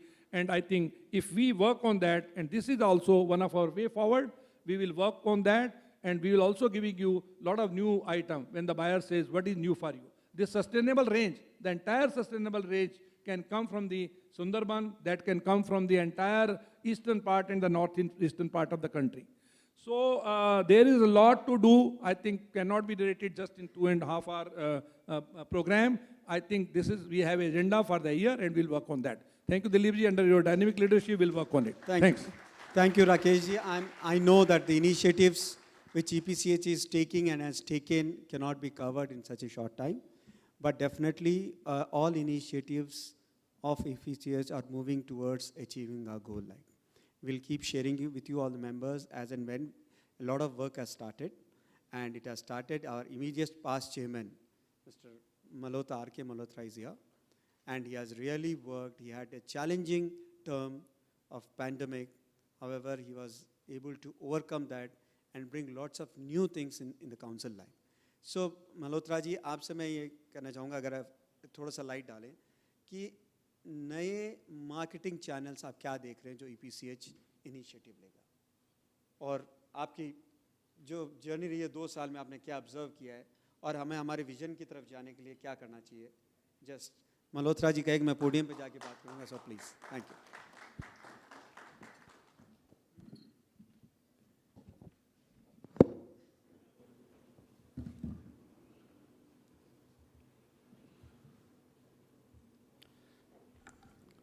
Thank you very much. Good evening, everyone. अगर handicraft business की बात करी जाए, I have experience of say since birth you can say like that. My father was in handicraft business और मेरे को पिछले 45 years का मैं खुद I am in export business only handicraft. And this is my second term as a chairman. And I also am right now chairman of India Federation of Indian Export Organization. Handicraft industry के लिए 2030 fundamental will remain same, like quality, delivery, competitive price, factory compliance, good behavior, honesty, and customer satisfaction. These are the fundamentals. This is for every industry, past, present, future. कुछ चीज़ें add होने जा रही हैं. That is sustainable product, number 1. उसके बाद waste management. In future, sustainable product, buyer आपसे कहेगा sustainable, and waste management is also very important, जो हमारी इंडस्ट्री को आज की डेट में इसके ऊपर काम शुरू कर देना चाहिए. इंडिया इस टाइम फ्यूचर के लिए बिल्कुल तैयार है. I have 5-6 Ds to express myself. These are my views. Number 1, deglobalization. आज के टाइम में world is looking for India plus China plus 1. That 1 is India. अभी जैसे बाकी हमारे स्पीकर्स वगैरह ने बताया, पर क्या हम चाइना का मुकाबला करने जा रहे हैं? नहीं, हमने अपना अलग एक स्टैंड लेना है, क्योंकि जो भी पॉलिसी है उसके हिसाब से इंडिया के अंदर इस टाइम हमारे पास में एक चांस है कि हम चाइना को छोड़कर कस्टमर हमारे पास में आ रहा है, हम उसको कैसे सेटिस्फाई करें. दूसरा वही आपको बोला सस्टेनेबल, डीकार्बनाइजेशन. हर बायर आपको नेक्स्ट 5 years में अपने प्रोडक्ट के लिए ये सर्टिफिकेशन या इसकी रिक्वायरमेंट आपके सामने आएगी. मेरे को दिलीप जी ने 2 मिनट बोला है, मैंने कहा नहीं, मैं कम से कम 4 मिनट लूँगा या 5 मिनट लूँगा. और इंडिया की फेवर में एक चीज़ जो आगे फ्यूचर है, डिजिटलाइजेशन. हम जो इंडिया बहुत उसमें पहले पीछे था. मैं 77 में पहली बार अमेरिका गया था, तो जो मतलब 76 में मेरी शादी हुई, 77 में अमेरिका गया. पहला जो मेरी वाइफ मेरी को चिट्ठी मिली लिखी, वो जब मैं वापसी आया तो मेरे पास पहुंची थी. That was the time. अब आज इस मिनट में, इस सेकंड में जो यहाँ हो रहा है अमेरिका में, और अमेरिका में जो हो रहा है, हम आज अपडेट कर सकते हैं, और इंडिया इसमें कहीं आगे निकल चुका है. और सबसे फेवरेबल जो इंडिया का है, वो अभी राकेश जी ने बताया, जो हमारा डेमोग्राफिक स्टेम सिस्टम है। जापान एक फ्रैंकली स्पीकिंग ओल्ड कंट्री हो गया है, बूढ़ा मुल्क है। Same China. India is young. हमारे पास में जो यंग पॉपुलेशन है वो सबसे ज़्यादा वर्ल्ड वाइड है। हमारे हाथ मजबूत हाथ हैं, स्ट्रॉन्ग हाथ हैं, ये हमारे बहुत फेवर में है। ये हमारे को 2030 तक बहुत फ़ायदा देने जा रहा है। दिलीप जी, मैं बहुत ज़्यादा टाइम नहीं ले रहा, 1 मिनट और। एक हमारे को बहुत ज़रूरी है फ्यूचर के लिए, डेवलपमेंट ऑफ आवर ब्रांड, ये भी डी में आता है। अगर हमने आगे फ्यूचर में अपने प्रोडक्ट को बेचना है ना, तो आपको अपना ब्रांड बनाना पड़ेगा, आपको एक ब्रांड पे काम करना पड़ेगा। और नेक्स्ट इसके अंदर पॉइंट आता है डोमेस्टिक मार्केट। आगे का फ्यूचर सारा वर्ल्ड इंडिया को लेके चल रहा है, उसकी मार्केट। और हम लोग इस गलतफहमी में हैं कि हम export export export, yes export is good, पर अगर आप इंडिया पे अपनी नज़र डालेंगे तो आप एक्सपोर्ट करना शायद कोशिश करेंगे, यहाँ बेटर है। और domestic market is very strong, very attractive. अगले आपके 6-7 साल में, चाहे वो ई कॉमर्स है या जैसा भी है, डोमेस्टिक मार्केट। और एक चीज़ डिज़ाइनिंग, यस पहले भी इंडिया डिज़ाइनिंग में नंबर 1 रहा है, पर हम कुछ गलतियां पहले करते रहे हैं, हमने भी करी हैं। 20 साल 25 साल पहले हम ट्रेड फेयर पे जाते थे, ट्रेड फेयर लगाया, प्रोडक्ट लगाए, जाने के अगले लास्ट डे पे चाइनीज़ आए कि पूरे सारे प्रोडक्ट भाई इतने पकड़ा दो, सारा ले जाओ। सारे हम डिज़ाइन उनको बेच के आते थे, जो हमारे को उस टाइम किस चीज़ की समझ नहीं थी। पर डिज़ाइनिंग इज़ वेरी इंपॉर्टेंट। इसको हम हैंडीक्राफ्ट इंडस्ट्री में बहुत कम लोग हैं इस प्रकार डिज़ाइनिंग के ऊपर काम करते हैं या उनके पास डिज़ाइन। पर इसमें ये भी हमारे यहाँ एक चैलेंज है कि हमारी इंडस्ट्री में हैंडीक्राफ्ट के लिए डिज़ाइनर ढूंढने से भी नहीं मिलता। हैंडीक्राफ्ट इंडस्ट्री में डिज़ाइनर की कमी है। हम सिखाते हैं उनको, फिर वो डिज़ाइन करते हैं। इसके लिए काम करने की ज़रूरत है, जो मैं दिलीप जी से एज ए चेयरमैन रिक्वेस्ट करूंगा कि इसके ऊपर और एक आप इंडस्ट्री के लिए जो मेन चीज़ मैं आपको कहना चाहूँगा, अगर फ्यूचर में, मैं अपनी बात कर रहा हूँ और आप बड़े बड़े स्टॉलवर्ड बैठे हुए हैं, आपकी फैक्ट्री की कोई ना कोई यूएसपी होनी चाहिए, यूनिक सेलिंग प्रोपोजिशन। एक, बाकी तो सब चीज़ें चाहिए, दीज आर 1 2 3 5। टॉप पे क्या है कि आपसे बायर क्यों खरीदे? क्या आपके पास में ऐसी चीज़ है, आपका प्राइस है, आपकी क्वालिटी है, आपकी डिज़ाइनिंग है, क्या है जो आपके पास उसकी आना मजबूरी हो? ये चीज़ बहुत ज़रूरी है। उसके बाद में ही आपको पता लगेगा कि बाकी चीज़ें काउंट करती हैं।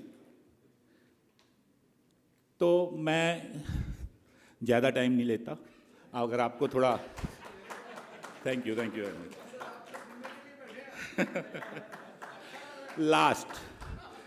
लास्ट मैं एक पंच लाइन आपको बता रहा हूँ जो मैं यूज़ करता हूँ। Don't find customer for your product, find product for your customer.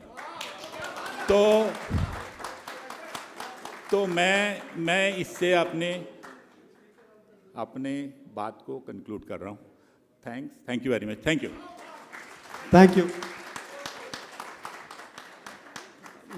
Malhotra ji, मुझे पहले पता दो तो मैं आपसे कहता 15 मिनट बोले।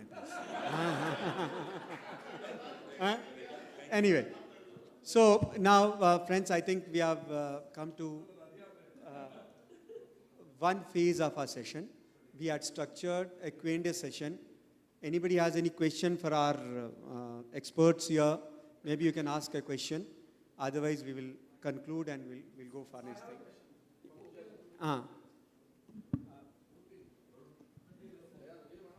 Oh my God. बोलिए sir. Good evening Jaipur. Pooja ji, अभी कुछ समय पहले तक तो हम सुन रहे थे चाइना +1, सडनली पेंडेमिक के बाद डिमांड भी आई, काम भी करीब करीब कई लोगों का 70% से 100% बढ़ गया, जो लास्ट 25-30 सालों में नहीं बढ़ा था। एक ही साल में लोगों ने छलांग भी लगा ली, कैपेसिटी भी बिल्ड कर ली। हम तैयार बैठे हैं अब और तड़प रहे हैं कि काम आए। थोड़ा थोड़ा सुनने में आ रहा है कि वापस चाइना खुल गया है, बायर उधर जाने लग गए हैं, और मैडम हमने तो फैक्ट्रियां बना ली है। अब हम ये जानना चाहते हैं आपसे कि जो बायर्स अभी जिनसे आप मिल रहे होंगे, वो क्या अभी इंडिया सेंट्रिक हैं, इंडिया पर उनका ध्यान है, या कुछ कुछ वापस फोकस चाइना की तरफ जा रहा है? ये मेरा सवाल है। Thank you. No, so the answer definitely is yes. The buyers are very, very focused on India. You're right that China has opened up and people have started traveling there slowly. The Americans are still, a little bit wary, but from every part of the world, they have started going there. But in their mind, in the last few years, it is pretty much set that they want an alternative to China. ये बहुत clear हो गया है. And the buyers are still very much focused on India.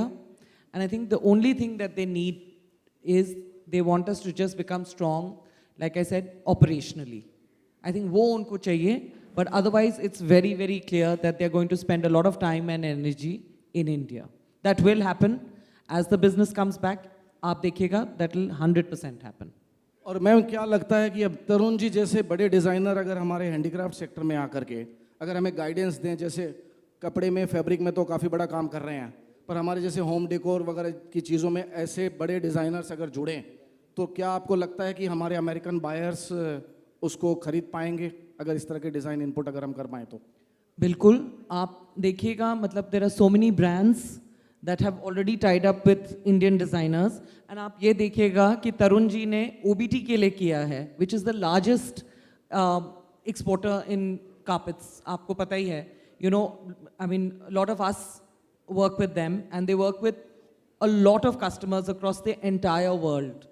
तो ये तो मतलब it will be a game changer. It will be like that. Thank you, Tarun ji. Thank you, Any Mr. other Chakravarti. question you have? Thank you. And I see lots of there's young girl there. Up unko. Thank you, Dilip uncle. So my question is, what advice would you have? My name is Prachi Haryani. My question is, what advice would you give to a young entrepreneur who is about to start their handicrafts firm on how to build a global luxury brand for handicrafts? Is that for me? Well, I think that you have to really work at what you do. I mean, I'm not even going to get into what is needed operationally, because that they've said, Pooja said it again and again, operation, operation, operation. We've all let ourselves down. When I showed in Milan, I showed you it was a sensation. We didn't have the production. We hadn't thought about it. And this was sizing, Japan wanted lower, higher necklines, Italy wanted, we were a mess. And we blew that opportunity, quite honestly. So I think that don't get seduced by the idea of global luxury brand. First, really own the luxury that you do and own that point of view that people want. Understand what you commit should be delivered. That's what I think they mean by operations, that you'll deliver the quality and slowly build up. It all sounds heady, but there is no fast track or easy ride, especially if you're doing you can do things that are assembly oriented, that's different. It really depends on the product. But I always tell designers who want to work in fashion, don't think it's just 10 minutes of models walking on the ramp. Behind that, there's 6 months of toil and hard work and fittings. If you're not prepared to do that, this is just the gloss, this is the label at the end. Be aware of that. And I would say work with somebody so you learn from other people's systems. Everyone wants in India, because barriers to entry are low, whether in fashion they want to jump out of design school, out they want to start their thing. Learn with all these different, huge, amazing companies who have built brands, who have serviced global markets for years. That's invaluable. I said in my speech, I'm learning this now because of ABFRL. Had I learned this 20 years back, my own company would have been, way bigger. But my motto is never too late. So you can start now. Thank you. Dilip ji, one सवाल पूजा जी से पूछना चाहता हूँ। एक सवाल, मैं अवधेश अग्रवाल मुरादाबाद से। पूजा जी, ये जो प्लेटफार्म है, आप पूरे बाइंग एजेंट्स को प्रतिनिधित्व कर रही हैं यहाँ पर, जो छोटे छोटे एक्सपोर्टर्स हैं जिन पर ऑडिटेड फैक्ट्री नहीं है, छोटी छोटी जगहों पे काम कर रहे हैं और आगे बढ़ना चाहते हैं, उनके लिए आपके बाइंग एजेंट्स और आप क्या सोचती हैं कि उनकी कैसे मदद करेंगे कि वो नए भारत के निर्माण में अपना योगदान दे सकें? सो आई थिंक अवधेश जी की देखिए, उनको चांस बिल्कुल देना चाहिए. I think a chance has to be given. And you know, the main thing is a lot of these people are offering very unique product. मतलब वो product देते हैं. They are also, you know, efficient about pricing. And I think that if they have at least the basics in place, or let me put it like this, that the zero tolerance वाली जो चीज़ें हैं वहाँ पे नहीं होनी चाहिए. I think that definitely they should be given a chance. And I'm sure कि आपने देखा होगा कि हम लोग chance देते भी हैं. Because हम लोग skill और capability भी देखते हैं. You know, it's not just कि उनके पास इतना सारा infrastructure होना चाहिए या इतना होना चाहिए. I think there's definitely an opportunity for them, and maybe there is something that you all can also do for up and coming exporters. You know, you can also maybe make a platform for them, which I think you do on a large scale, but you can maybe have a focused thing. You know, after doing some sort of checks, you can have something that also presents like an up and coming, you know, new exporter with their products. पूजा जी, मैं ये चाहूँगा जैसे कि आज chairman साहब ने यहाँ पदभार संभाला है अपना और 2030 का विजन देख रहे हैं 3 गुना निर्यात करने के क्षेत्र में.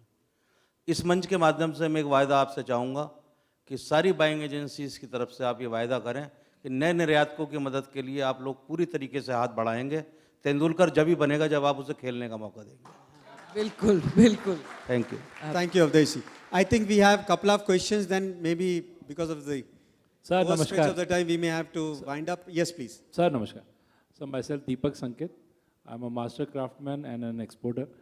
सर, मेरा सवाल तरुण भाई साहब से है.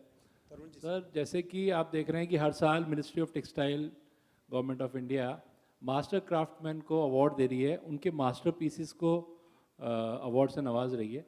So how can we brand the master craft products in the international brand? How can we market the high-end handicrafted item which our master craftsmen are making every year and they are receiving the national award?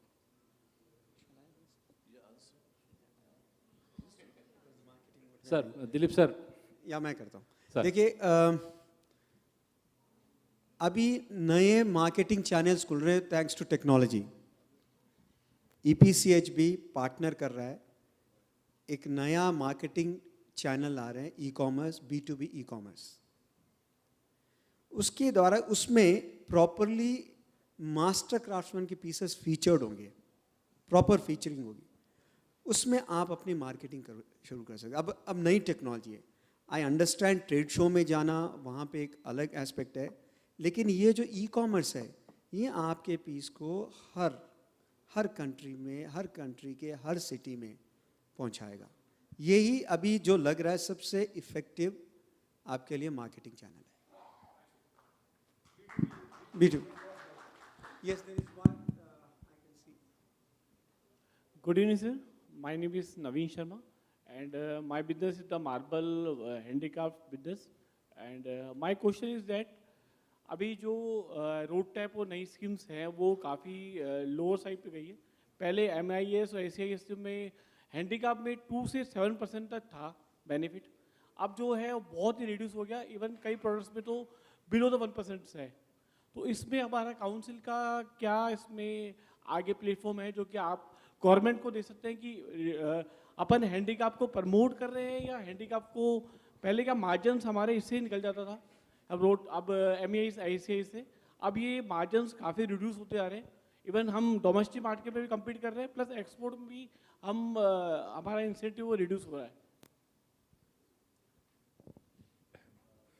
देखिए, जो भी आज की date में schemes हैं, चाहे वो road tap है या कोई दूसरी चीज़ है, पहले तो आप मान के चलें कि हम लोग WTO के आने के बाद भारत सरकार कुल मिला करके किसी भी तरह की कोई सब्सिडीज़ देने के लिए उसकी कोई मंशा नहीं है, और ऐसे सब्सिडीज आपको मिलने वाले भी नहीं हैं. एक मतलब मैं आपको खुले स्वरूप पर इस प्लेटफॉर्म से बताना चाह रहा हूँ. रोड टैप जैसी जो भी स्कीम होती हैं बेसिकली वो रेमिशंस ऑफ द ड्यूटीज़ होती हैं। उसके लिए बहुत सा आपको पेपर वर्क करके देना होता है, और वो पेपर वर्क इंडस्ट्री को करके देना होता है, और उसके बाद में जो उस पर रेमिशन बनता है वो उसका रिफंड होता है। अनफॉर्चुनेटली जो हमारे सामने हमें प्रोडक्ट दिखता है उसका रेमिशन उतना नहीं है, क्योंकि जो भी चीज़ें हैं वो आप ऑलरेडी आपको जीएसटी में कवर्ड हैं। सिर्फ जो आपकी स्टेट की ऐसी ड्यूटी जो हैं जो आपको ऑक्ट्राई वगैरह रिफंड नहीं होते, या जो पेट्रोलियम के कोई ऐसे प्रोडक्ट्स हैं उससे लगी हुई चीज़ें हैं। आपके टेक्सटाइल में सुमित जैन जी ने, फॉरेक्स ने बहुत मेहनत करके इस पर डाटा इकट्ठा किया था, और हमने सबमिट तो जरूर 5-6% किया है अगर सुमित जी कहें, लेकिन उसकी सच्चाई क्या होगी जब आप सुमित जी से मिलेंगे तो आप उसको समझ लेंगे। प्लेटफॉर्म पर मैं बात नहीं कहना चाहता हूँ। तो आप ये मान के चलें कि अभी कितनी भी स्कीम आ रही हैं, आप ऐसी कोई आशा बहुत मत रखिए। अपने प्रोडक्ट की कम्पिटिटिवनेस बाकी चीज़ों से बढ़ाइए। सरकार से आपको मिल सकता है तो जैसे पार्टिसिपेशन इन ट्रेड फेयर, उसमें कुछ असिस्टेंस मिल सकती है। आपकी कैपेसिटी बिल्डिंग में स्टेट गवर्नमेंट्स, एमएसएमई डिपार्टमेंट वहाँ आपको कुछ दे रहे हैं। यूपी गवर्नमेंट में ख़ास तौर पे उन लोगों ने अपनी फैक्ट्रीज़ को कई अलग अलग स्कीम्स में कवर किया है, वहाँ कुछ दे रहे हैं, लेकिन डायरेक्ट तौर पर एक्सपोर्ट्स में सब्सिडी नहीं मिलेगी। मल्होत्रा जी ने एक बात आपको कही, आप डोमेस्टिक मार्केट को भी डीम्ड एक्सपोर्ट मान के चलें। चाइना से माल नहीं आएगा और इंडिया में हम अपना बेच देंगे तो हमारे लिए भी एक तरह से वो एक्सपोर्ट ही है, क्योंकि हम शायद इतने अच्छे दाम पर बेचेंगे जिस दाम पर से हम एक्सपोर्ट नहीं कर सकते। तो आज की डेट में सरकार का कोई ऐसा प्रयास बड़ा नहीं है कि जिसमें सिर्फ मात्र और मात्र आप एक्सपोर्ट पे मान के चलें, लेकिन सरकार चाहती है आप एक्सपोर्ट करें, सरकार आपको सपोर्ट भी करना चाह रही है, पर आप उसके ऊपर निर्भर मत रहिए। I think we'll just take a couple of questions and then maybe we'll have to wind up. I see somebody there like Varun. Varun, can you get the mic there? Yeah. Hello, sir. Good evening. My name is Juhi Nagpal. I'm an exporter and my brand name is By Artist for Artist. मेरा सवाल मनोज जी से है, जैसे कि उन्होंने कहा कि handicrafts के लिए वो डिज़ाइनर ढूंढ रहे हैं या डिज़ाइनिंग के लिए हैंडीक्राफ्ट्स में कमी है। तो मैंने ये चीज़ स्टार्ट करी है कि मार्बल, टेराकोटा, ब्लू पॉटरी में हम फाइन आर्टिस्ट को कंबाइन कर रहे हैं। तो जो राजस्थान स्कूल ऑफ आर्ट्स के जो बच्चे हैं जो पास आउट होते हैं, मास्टर्स, पीएचडी करते हैं फाइन आर्ट्स में, उनके साथ मैं काम करती हूँ। And we are bringing caricatures and portraits into blue pottery, which is a very unique idea according to me, and no one is doing this till date. सो आप क्या मुझे सजेस्ट करते हैं कि इसका मार्केट मुझे कहाँ देखना चाहिए? क्योंकि ब्लू पॉटरी में आज तक फूल पत्ती होता आया है, वो सालों से होता आया है। तो अब मैं इसमें कैरिकेचर्स कर रही हूँ, पोर्ट्रेट्स कर रही हूँ, डिज़ाइनिंग कर रही हूँ, तो मेरा मार्केट कहाँ है, मैं ये जानना चाहती हूँ। देखिए, हर हाथ के काम का, अच्छे काम का मार्केट वर्ल्ड ओवर है। अब आपको अपने कंफर्ट जोन ढूंढना है, कौन से कंट्री में आप। इंडिया भी बहुत बड़ा मार्केट है इसका, लेट मी टेल यू जी। जितने भी कॉर्पोरेट्स हैं, एचएनआईज हैं, वो पर्टिकुलरली इन्हीं चीज़ों को सोर्स करना चाहते हैं, चाहे वो अपनी गिफ्टिंग में है, चाहे वो अपने ऑफिसेस में है, ये करना चाहते हैं। तो आपके लिए जिस तरह का वर्क आप बता रहे हो, जो मैं समझ पा रहा हूँ, आपके लिए पूरा वर्ल्ड मार्केट है। अब आती है कैसे मार्केटिंग करें। तो जैसे अभी मैं दीपक को बता रहा था, आपको ये जो नए मार्केटिंग वेंचर्स हैं, जैसे ई कॉमर्स है, ई कॉमर्स में अपने को फोकस करना चाहिए आपको। इससे आप बायर पूरे वर्ल्ड में कहीं आपको मिल जाएंगे, और 100% है आपके वर्क को देख करके बायर्स डेफिनेटली अट्रैक्ट होंगे आपसे। Yes sir, thank you so much. और आप B2B करना चाहें, B2B चैनल्स है ई कॉमर्स में, B2C करना चाहें, B2C भी बहुत ही इफेक्टिव चैनल्स हैं अभी। सर, which platform is एक मिनट, better? तरुण जी कुछ कहना है। Yeah. One thing, if you listen to him, you can't ask a panel. You have to find Yes, yes, definitely, sir. for the market you want to sell it. Yes, yes. Obviously, if it's in India, you can be very extravagant and much more Indian. And if you want to sell in, say, the northeast of America, their taste is much more subtle or beige or, you know, a different thing. So understand what you're doing and create the product, and then you will be led to the market. Yes, sir, definitely. Somebody was raising a hand there, even in the end. I mean, just last 2 questions, please. अभी शायद सब अब हमें dinner पे discuss कर सकते हैं। एक मिनट वो भी साथ। वो बच्चे पूछ रहे हैं कुछ यंगस्टर्स। नमस्कार, मैं सीपी शर्मा। हम लोग एक्सपोर्ट करते हैं होम टेक्सटाइल आइटम पिछले 25 साल से। हम लोगों को जैसे वक्ताओं ने बताया, ये समझ में आता है कि एज एन एक्सपोर्टर हमें कॉम्पिटिटिव होना है, क्वालिटी कॉन्शियस होना है, डिलीवरी परफेक्ट करनी है, टाइमली करनी है और कंप्लायंस फॉलो करने हैं। ये सभी के लिए ज़रूरी है, वो हम मानते हैं, लेकिन हमें B2C भी फॉलो करना है। काफ़ी वक्ताओं ने बताया। ब्रांड्स को लेके मेरा एक क्वेश्चन है, हमें ब्रांड्स बनाना चाहिए B2C के लिए, और यंगस्टर के लिए भी ये क्वेश्चन रहता है हमें ब्रांड्स कैसे बनाना है।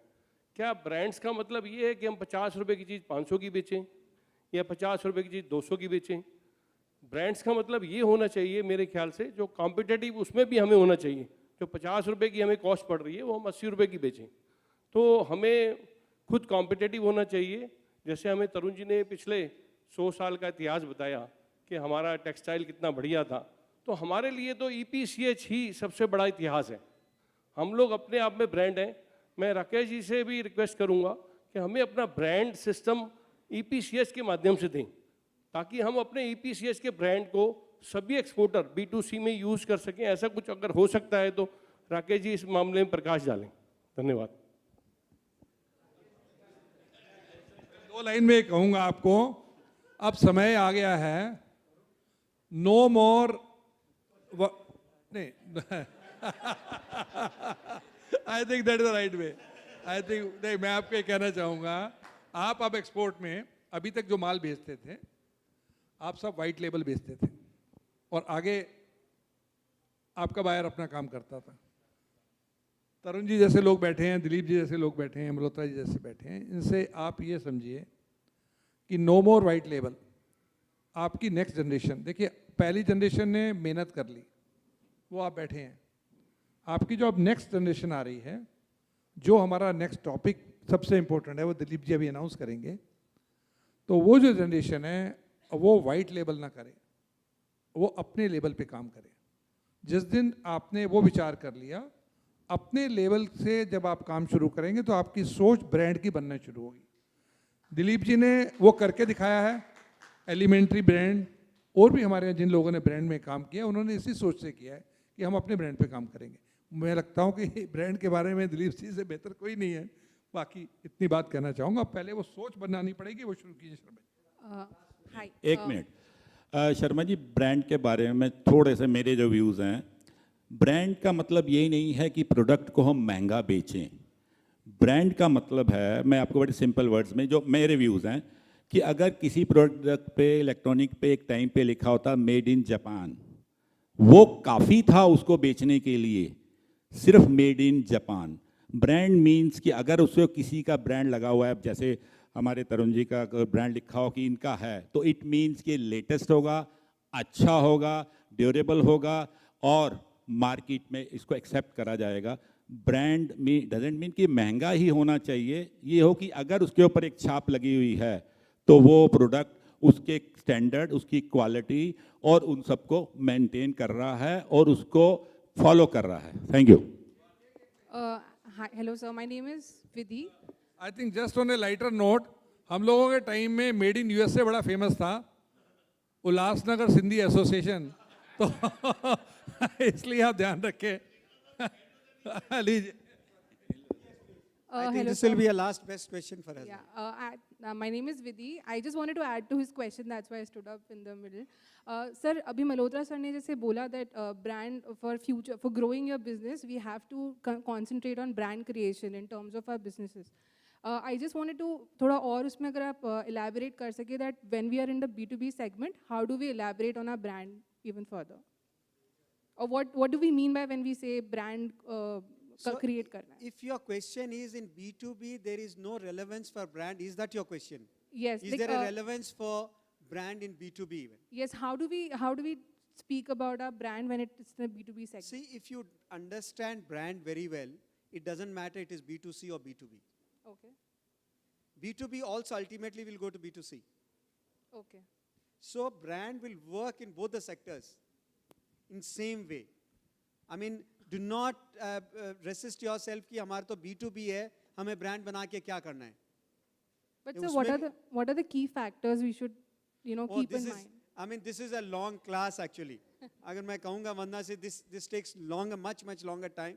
We cannot have an evening session when we are about to go for dinner, like. Sure, sir. But definitely, you want to give a one-liner? What? I think it's just a point of view. It's a set of values. It's the story around which whatever the product you're doing that you believe in is built, so it stays within this, so people can. So you're not audible. Is this better? Yes. Okay, so it's a brand. Like I said before when I was speaking, Zara's a big brand, Louis Vuitton's a big brand. It can be anywhere. There's a big spectrum. You land where it is based on your pricing, perception, but it's your values, what your brand believes in. So a brand like Pero has a very distinctive identity of natural fabrics and handmade versus somebody else. I'm just giving you a fashion analogy. And so they know what to expect, where to land. So even B2B, a brand is very important. It's a differentiator if you manage to make that impression. Some will try and fail, but that's what's a differentiator, and that's what builds loyalty. You move away from just being a product competing on price. Thank you. Okay. Thank you, everyone. Hello. Take a minute, please. One-liner for brand. One liner for brand. If any product or company stand for his commitments, that is brand. That is a brand. Prahlad Kaji, just 30 seconds you have for a question and we'll answer in 30 seconds. मेरा नाम ओम प्रकाश प्रहलाद का है। तरुण जी, आपसे एक सवाल है। आपका presentation बहुत अच्छा था। And you have been getting inspiration from India, our culture, our tradition, our costumes. And you have sold India with pride. आपकी इस जर्नी में आपको कुछ कठिनाइयाँ भी महसूस हुई होंगी। जो हम सबके सामने सवाल होता है, how to sell India with pride, how to sell India at the right price. तो आपका जो एक्सपीरियंस है उसके बारे में हमें कुछ बताइए ना। Tarun ji, it's a difficult task for you. It's a difficult task for you. Two-liner answer for this.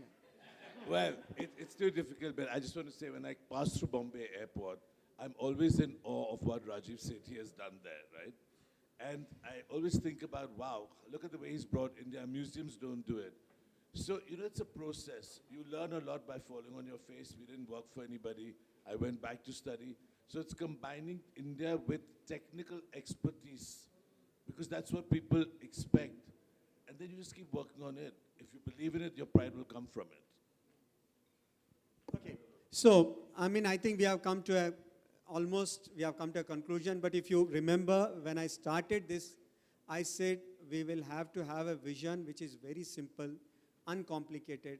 हमें आज यहाँ से इस evening कुछ तो लेके जाना है कि what have we done in this meeting, what vision have we arrived at. So quickly I'll ask my panelists here, if you can say one-liner vision, what we should take away today.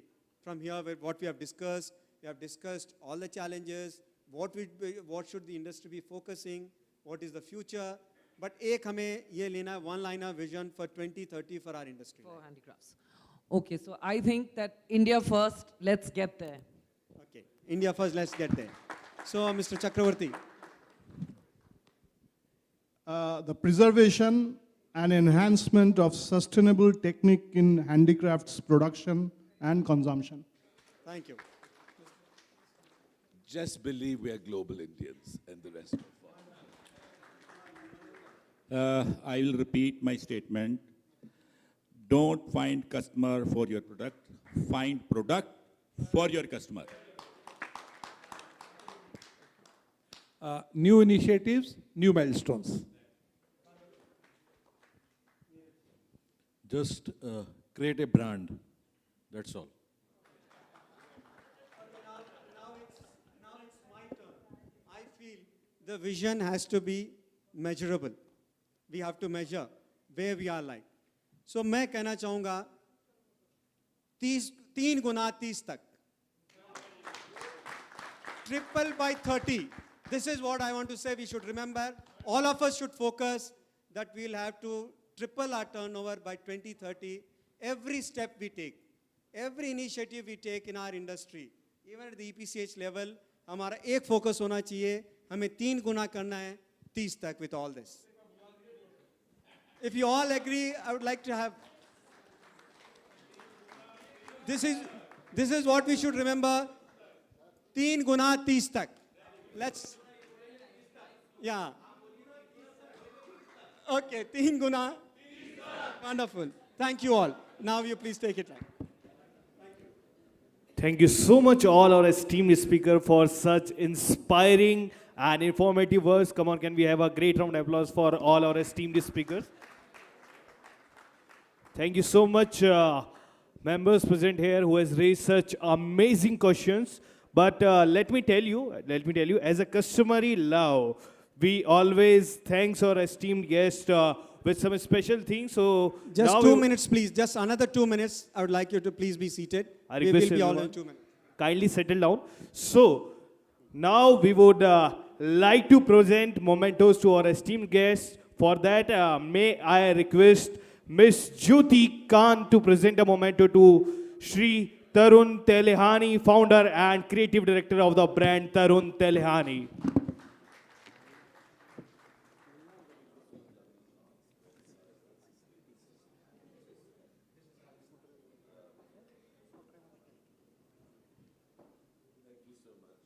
Come on, can we have loud clappings?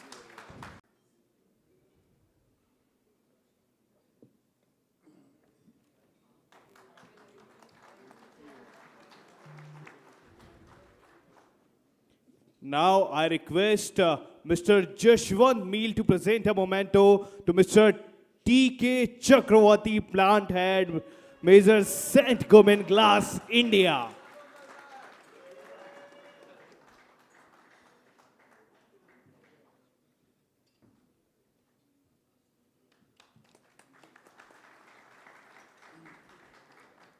Well, it's time to felicitate the man of the eve. So for that, I would like to request Mr. Aditya Singh from ECGC to felicitate Mr. Dilip Bad, Chairman EPCH. Come on, once again, can we have a big round of applause?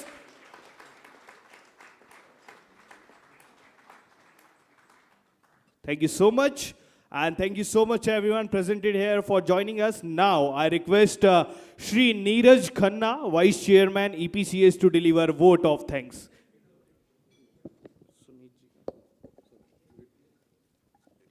Before that, we would like to request Shri Sunit Jain, President Forex, to briefly say few words. Come on, can we have a big round of applause for Shri Sunit Jain?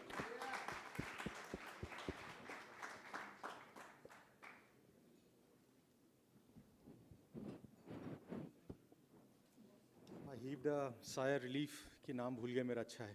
Anyways. Well, congratulations Dilip ji. Absolutely delighted to see you being the head of this wonderful industry of ours. Members of CEO EPCH, Chairman Shri Dilip Bed, DG EPCH Shri Rakesh Kumar ji, esteemed panelists, members of trade and guests.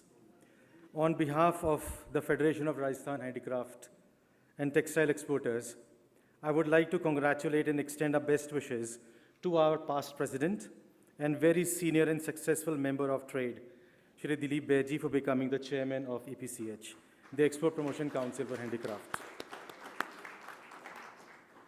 It is his grit, determination, business acumen, and a great vision that he has achieved us all-around success in his business ventures. Through his tenure as President Forex, Chairman CII, he has honed his skills as a business leader too. And what can be more opportune time for him to take this responsibility as Chairman EPCH when our handicraft and handicraft export business is actually struggling. And to get order in getting more challenging, we are now realizing the old methods of doing business and same stereotype thinking will not work anymore.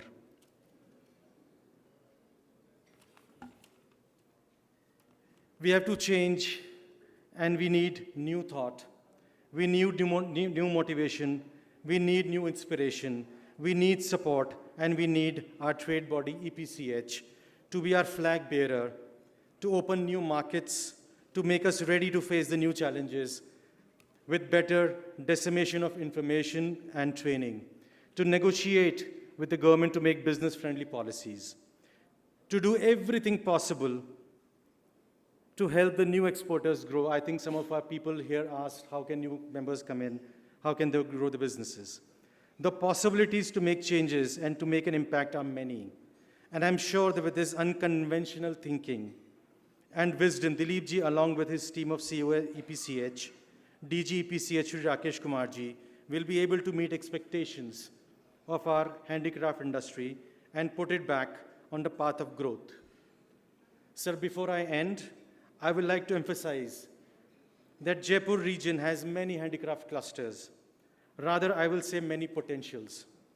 Furniture, textiles, ceramic, stone, fashion jewelry, handmade paper, carpet, garments, anything, list can go on a bit more. All these segments have been working as a standalone segment until now. I did hear a few words of wisdom made by some of the panelists here. I would want to see a fusion of these crafts coming together, and I want interventions from EPCH in some manner so that the people of different clusters and different segments can open up and start interacting their trades, their potentials together, which will create a fantastic new product in collaboration with each other. The approach will surely be appreciated by the industry and the buyers. So with these expectations, I once again congratulate Dilip ji and extend our warm wishes to him.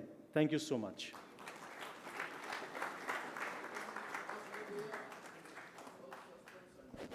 Thank you so much, Sunit sir. Now I request Shri Neeraj Khanna, Vice President EPCS, to deliver a vote of thanks. Come on, can we have a great round of applause for Shri Neeraj Khanna? I would like to thank Jaipur exporters and all the associations of Jaipur and Rajasthan. A lot of people are sitting over here from the associations and spending so much of time over here and listening to all the panelists. I think you all must have been मूल मंत्र आपको जो है आज यहाँ से लेकर के सब आप लोग जा रहे हैं और दिलीप जी को मैं शुक्रिया अदा करूँगा दिलीप जी का कि उन्होंने इतना अच्छा एक अपनी चेयरमैनशिप की शुरुआत में एक अच्छा शुरुआत करा and on behalf of Moradabad and the exporters of Moradabad I would like to congratulate you for becoming a chairman and मैं राकेश जी से भी बोलूँगा कि एक टाइम में जो है मुरादाबाद भी आप लोग जो है आइए और इसी तरह का विज़न 2030 का हम लोग जो है एक प्रोग्राम करेंगे वहाँ पर और अभी राकेश जी से बात हुई है उन्होंने बताया कि सभ्य चाची भी इंटरेस्टेड हैं उनसे बातचीत हो गई है I think he would be coming to Delhi और मुरादाबाद तो मैंने भी रिक्वेस्ट करा है कि आप उनको मुरादाबाद लेके आइए हम लोग शायद इस तरह का एक अच्छा प्रोग्राम करेंगे and I would like to thank Pooja and she's very old friend of me and even like we started the business all together in 1996 and he's the ex-student of Sherwood also and thanks to Mr. Chatterjee Mithun Chakravarti and Mr. Tarun the designer and Mr. Dilip, Mr. Rajkumar Malhotra, and Shri Rakesh Kumar ji, our DG, and all the dignitaries sitting over here, Ravi Pasi ji, Avdesh Agarwal ji, Prince Malik Saab, Upi Pehladkar ji, and all my dear friends and colleagues, thank you very much for joining over here. And I would again like to thank you again on behalf of EPCS for this spending your time and coming over here. Thank you very much. Thank you so much. Thank you. Yeah, I would like to invite you for the dinner and the drinks. Dinner and the drinks? Dinner and drinks. Yeah. Thank you. Thank you.